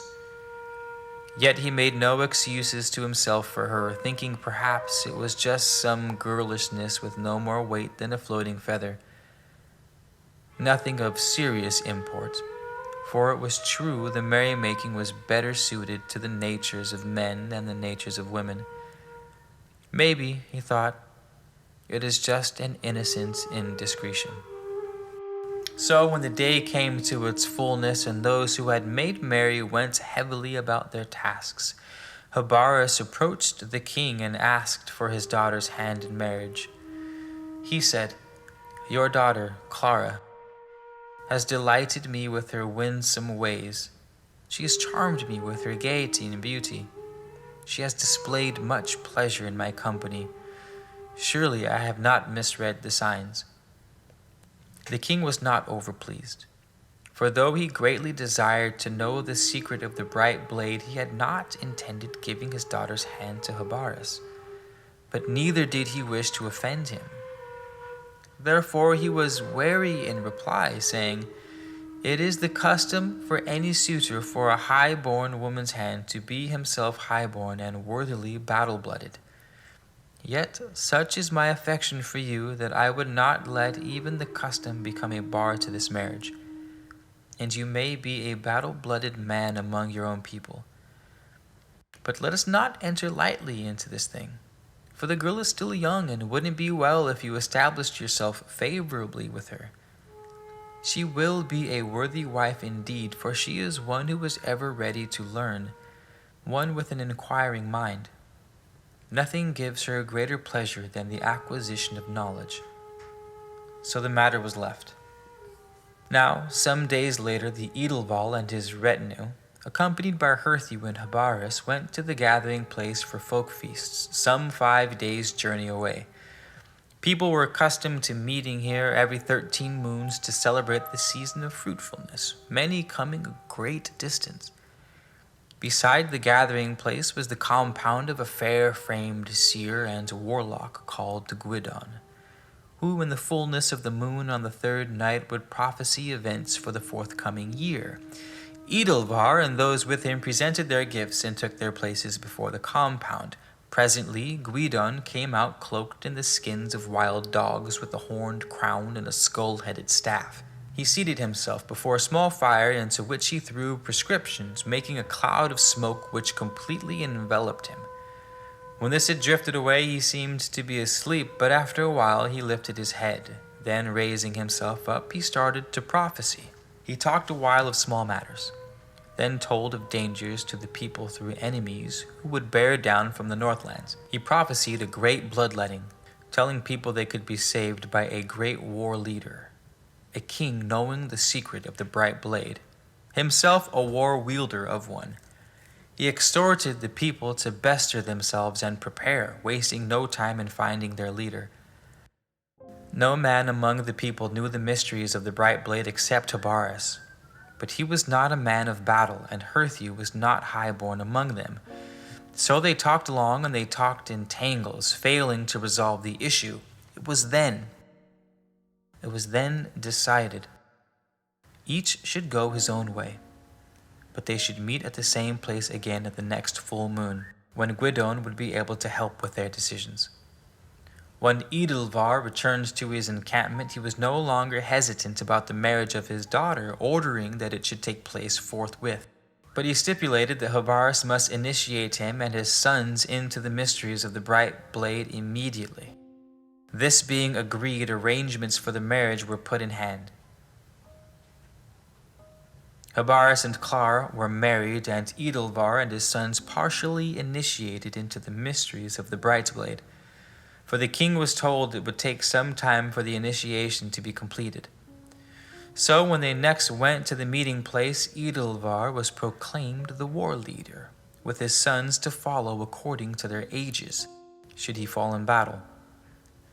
But Habaris had spoken to Gwyddon, and secret matters were arranged so that the sons of the Edelvar fall, then Herthu would become the battle chief. The king and those with him returned to their home compound where they were to prepare battlemen, but Herthu was to go back to the gathering place and there train fighting men in the battle tactics which brought them clashing into the fore. Now on their wedding night, when they had retired to their bower, Clara burst into tears and fell weeping with her head on the knees of Habaris, confessing she was not a virgin and had deceived him, begging his forgiveness. Habaris raised her up and said, "Even the wisest of men becomes a fool when his heart blinds him to reason. The older the fool, the bigger the fool." He did not question her regarding love, for he knew she could not love and deceive him. She had given her heart and with it her virginity to another. Yet he made an excuse for her to himself, thinking that she had not willfully deceived him, but had acted out of duty to her father. Also, truly loving someone and wishing to demonstrate that love, she necessarily had to sacrifice the happiness and content, the self-respect of her husband-to-be. The choice had been hers to make. It is ever so. Habaris asked if her father had known how things were, and she said, "He suspected, for am I not his daughter?" Thus Habaris found himself tied to an unloving wife, for he chose to disregard the custom of the people. He wondered, was she also to be an undutiful and unfaithful one?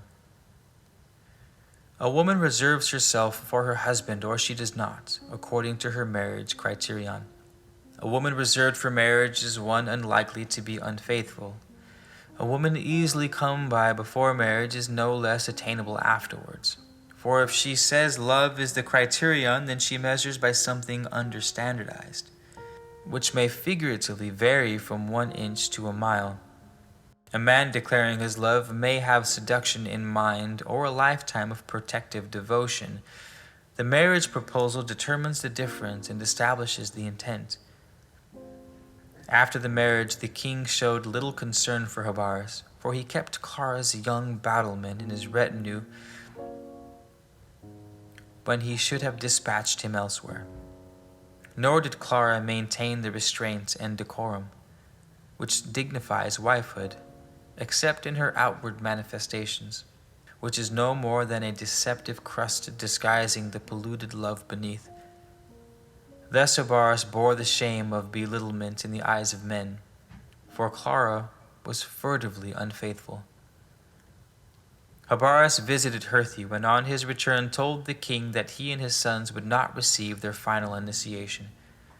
So, having made preparations, they set off, accompanied by Clara, to the place of the thunderstones, this being a deeply cleft mountain wherein there was a large cavern from which flowed a river. Entering the cave, Habaris told those within to bide where they were, for only Edelvar, his sons, and Clara were to accompany him into the place of initiation. A small cave entered through a long narrow passage closed off by a heavy door and lit by fire already prepared, a fire which burnt tardily with a blue flame. When a length of time had passed, those who waited without grew uneasy. But it was long before they approached the door, and when they did, their throats were seized. So they were affrighted and fled, and one among them died. Then those who knew the mysteries of the thunderstones came and cleared the way, and all within the cave were found dead. Habaris did what had to be done, for though it is well for men to conform to the laws of men, there is a superlaw by which men who are men should live, and which sometimes decrees that they must die. Herthu married the daughter of Edelvar, and they had a son who died in his 7th year. Edelvar's daughter died in childbirth. The invaders came and were defeated with a great slaughtering, and Herthu became the first king over all the people of Caucasus.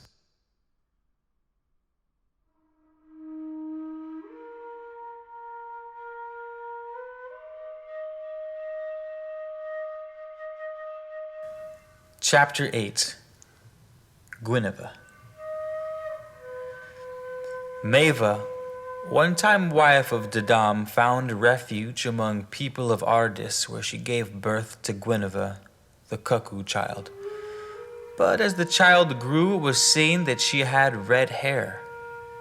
Though all knew there were fair-haired and dark-haired people, none had ever seen anyone with red hair. Also, strange maladies had manifested in Ardis, for which the strangers were blamed. Therefore, because of these things, Maeva and her child were driven out. They came to a pool near the border of Caucasus and built a habitation of reeds, living there for many years. However, Maeva was killed by a wild beast, and Guinevere was left alone.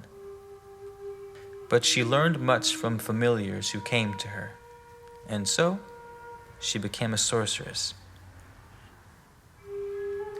Time went by, and the half-folk, called Yoslings, began to gather around her habitation, and they thought she was a goddess and worshipped her. As her fame spread, word came to Herthu concerning the strange woman. So he sent men to find out about her and report. Guinevere knew about Herthu, but he did not know who she was or that any child of Maeva lived. When Herthu heard the report, he was intrigued and sent men to escort her to him, and she came at his request. They brought her into his presence wearing a cloak of feathers and a garment of doeskin, her hair unbraided like that of other women, falling outside the cloak almost to her knees. He was amazed at the cascade of red hair, and his heart was stirred by her beauty. Herthew gave Guinevere a bower and attendants, but she preferred to be attended by yoslings, whom the people entered her bower. Yet her bearing was modest and maidenly, the yoslings showing her every form of respect. It was the season of fruitfulness, and when Herthew went to the gathering place, he took Guinevere with him. But the yoslings could not be taken there, so they remained behind, but the people removed them. When they arrived at the gathering place, and Gwyddon saw Guinevere, he was startled, for he had seen such a woman in the darkened waters, but he welcomed her, and was surprised at her wisdom and skill at sorcery. When the time came for Gwyddon to prophesy, and all who came to hear him were gathered about, they became apprehensive, for his coming forth was delayed, and the moon began to disappear, eaten away by the blackness of the night. Then when they started to jostle and flee, there was a great shout, and Gwyddon appeared. As he did, a great fire sprang up on either side of him. The people remained, for each was rooted to the place where he stood. Gwyddon spoke at length, telling them that the night sky sign heralded a new era, that as the moon again grew in brightness, so should their race wax strong and virile, spreading wide across the face of the earth, driving lesser races before them. That a son of Herthew would lead their sons out of Caucasus, and his sons and their sons would continue westwardly towards Hesperus, meaning the land of the spirits, that there they would meet their final destiny. He told them that there would be a great bloodletting, when brother would fight with brother and father with son, but that this would be the planting of the centropole, around which the framework for the structure of their race would be woven. He said, "I shall go before the vanguard in spirit." Later, Herthew asked Gwyddon to cast the omen sticks and read the ashes, as he wished to know the things concerning Guinevere. This Gwyddon did, telling him that she was his fate mate, one destined to be his wife, that she was indeed a true maiden, and he would not be forbidden. He said, "She acts as she does through innocence and not through brashness." But what Gwyddon told Herthew was no more than a grain in the grain sack among all that which he knew and saw. When Herthew returned to his homeside, he paid court to Guinevere and asked her to marry him. And this she consented to do after 1 year. The people, hearing what was intended, were displeased and murmured against the marriage, saying it was unseemly for their king to marry a sorceress, and one strange in so many ways. Also, there was a custom forbidding the intermingling of blood, but there was no doubt as to what she was, some thinking she was one who could be acceptable. Guinevere was not the bloodkin of Herthew, so as the marriage would not be incestuous, Guinevere decided she would say nothing of their relationship, for she was in love with him, and her love was ever ready to make excuses. Yet, despite her knowledge and wisdom, her heart was full of fears because of her background. But she displayed none of these anxieties. She did not feel at ease among the people, but never asked the yoslings be allowed back. She tried to become acceptable by ministering to the sick with simples and remedies, but the more she cured and healed, the more people feared her. And fearing, they shunned her, except they were in dire need of her help. However, Herthew remained firm in his resolve to marry, though many advised that if he simply took Guinevere as a concubine or as something less than a wife, it would be more acceptable. They said none would object if she were treated as a woman with no standing, but mate do not marry, for marriage would grant her undue status, and is marriage so necessary? Does a wise man buy the pie whereof he can freely eat at any time? Such sayings enraged Herthew, for he knew Guinevere to be a woman reserving for marriage, and this he tried to tell the people. But they laughed, saying, "She has bewitched you. Put her to the test." But he replied, "This is unworthy, for it displays doubt and distrust. A virgin is a virgin, whether named so by horn or wand, and remains so whatever the conjectures of carnal-minded men who are more familiar with women of lesser repute." Yet whether the marriage bar applied was still a thing of doubt in the minds of many, for none knew the lineage of Guinevere, nor did she enlighten anyone, though it was customary to recite this at the betrothal. But Herthew and Guinevere remained unbetrothed, though the forthcoming marriage was made known. Now the nephews and kin of Edelvar nurtured seeds of discord among the people, and because it was a time of peace when the skills of a war chief were not needed, so it developed that there were those for Herthew and those against him. Then Herthew said to the people, Let this not be something to cut people apart, but something which can be decided at the next folk feast. The seed sowing time had passed, but it was not yet harvest tide, and the young men held spear-throwing contests and tested each other in many manly skills. At such times, seated on a platform against the palisade, Herthew gave judgment and awarded merits. Inside the palisade was a walkway in places from which great stones could be hurled, and from one such place came a murderous weapon which cut down through Herthew's head to pierce the shoulder of his shield arm, striking him to the ground. Immediately there was a great tumult and confusion. Fighting broke out and men died, but Herthew was carried to safety in the bower of Guinevere. There he was protected by his retainers, but within the palisade all was taken over by those hostile to Herthew. Before the cowardly blow, those for Herthew had been more numerous and powerful, but after he was so sorely wounded, they were less. And of these men, many were inclined to waver, for such is the nature of man. But to contrast with the frail reeds who wavered, those who remained loyal were resolute, for this too is the nature of man. Now when Guinevere and the wise men attended to Herthew, they saw that while the shield arm had been injured, it was not unfeeling, for it grasped the hand of Guinevere.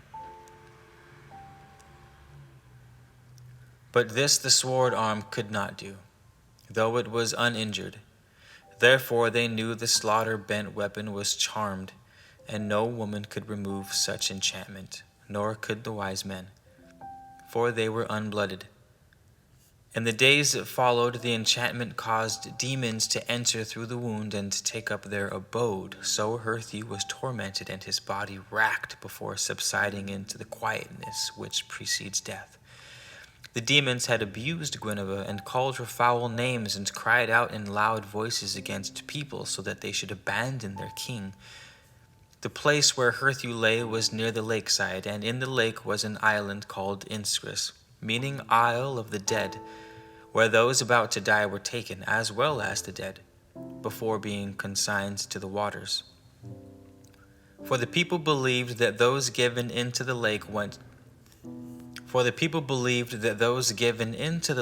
straight into awareness in the other world, while anyone buried on land was only half aware upon arrival and remained half awake and half asleep for many years. So those loyal to Herthew carried him down to the boats and accompanied him and Guinevere to the isle, and they were not molested, for none interfered with those mourning the dead. On the isle were priests and 9 holy maidens who attended to the rites while other women ministered to the newly dead. But Herthew was dead, though halfway across the threshold. When Herthew arrived, he was placed in the hospice house where Guinevere attended to him. Gwydion opened Herthew's skull where it had been cleft and let out the demon which had taken up habitation there. And he brewed powerful potions which removed the enchantment. When after many days he departed, Herthew was no longer at the door of death, though weak and in many ways like a baby. While Herthew lay so sorely stricken, the kinsfolk of Edelvar were disputing among them.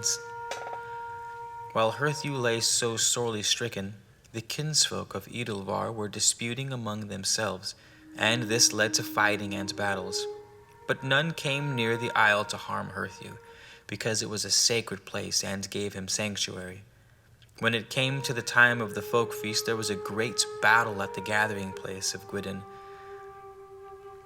When it came to the time of the folk feast, there was a great battle at the gathering place, and Gwydion was slain. There came a day when Herthew, though still not whole, could move about, and then he and Guinevere departed with those who remained with them.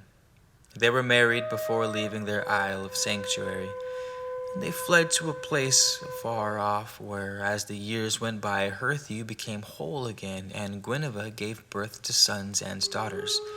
It was a good place, fertile and well-watered, and so they prospered. But there came a time of drought, when the waters dried up and their flocks died.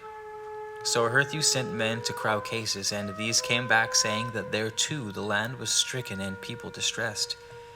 He also sent others to the west, and they returned, saying that there the land was not stricken, but the people would not accept them, except with spears.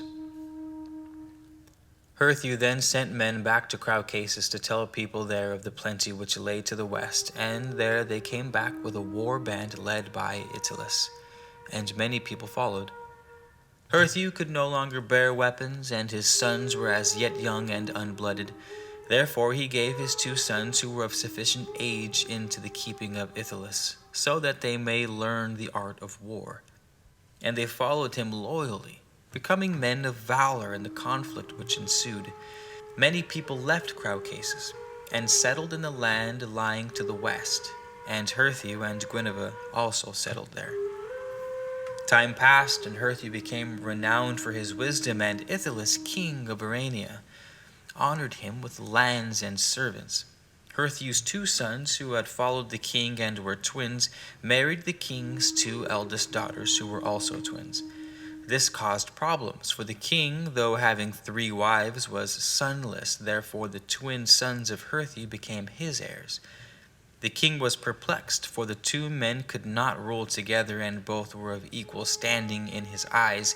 Yet it was the king's duty to nominate his heirs and proclaim him to the people, so there should be no division after his death.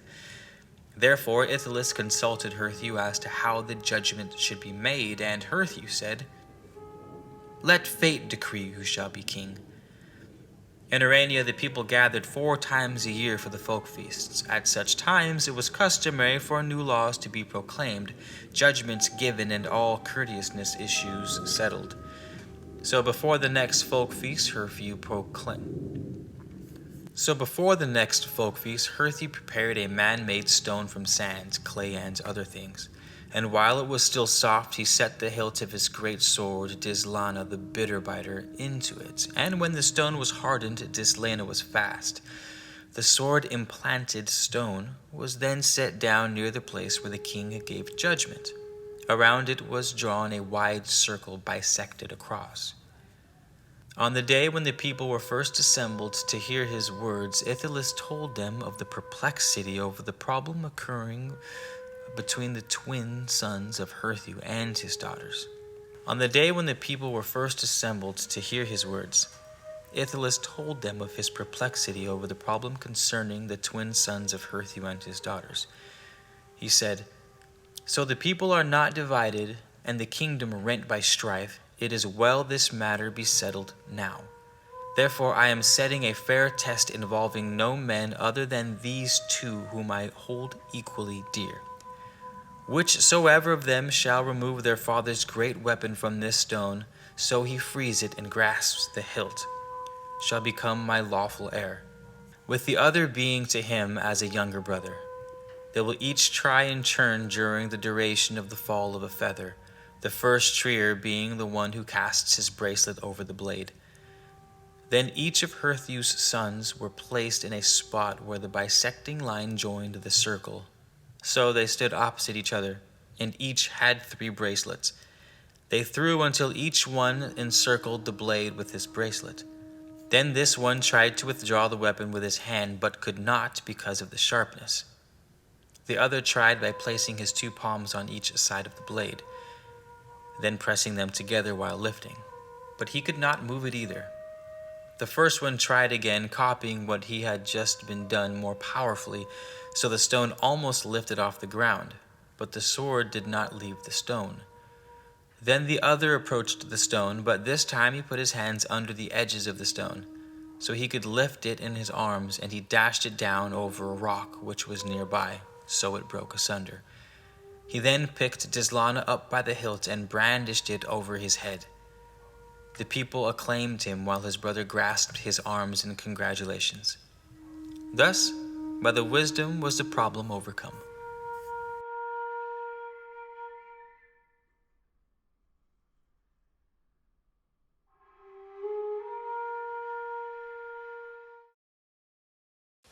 Yeah, what? The weather. Very peculiar, don't you think?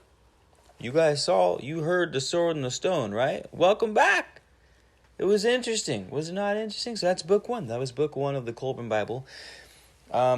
If you weren't able to pick up on corresponding elements and throughout that entire reading, you've been living under a rock, which I applaud you for, because at this point in time, living under a rock is probably your best bet to have a fulfilling and enjoyable life from start to finish.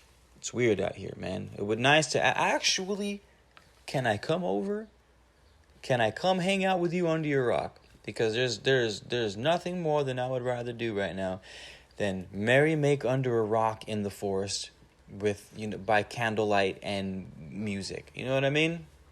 So, thanks. Stay under your rock. Turn this video off. Don't ever turn it back on. Go back to your rock. Leave us crazy people to be crazy. Thanks you guys for being here. Please, if you made it this far, hit the like button. Hit the subscribe. Hit the subscribe button. Leave a comment. Let me know where you're listening from. What was your favorite part? Was there something noteworthy in here that sparked an epiphany, an epiphany moment? Share. That's why we are here. We are here to share. My channel is designed to be, like a tavern that everyone crowds into after hours because it's dark and cold and stormy outside, and you leave your muddy shoes at the door and you ask the hostess for a pint of ale, and you just tell stories around the table, and you merry-make. Just a jester somewhere in the room. There's some lads in the corner playing some tunes and shit. That's where you're at right now. Thanks for being here. Thanks for making it what it is. I'll provide the container, and you guys got to fill it with your magic. All right? So thank you again for being here. My name's Keith, your man of letters, here to bring you knowledge, information, and entertainment. And sit tight for book 2. All right, take it easy.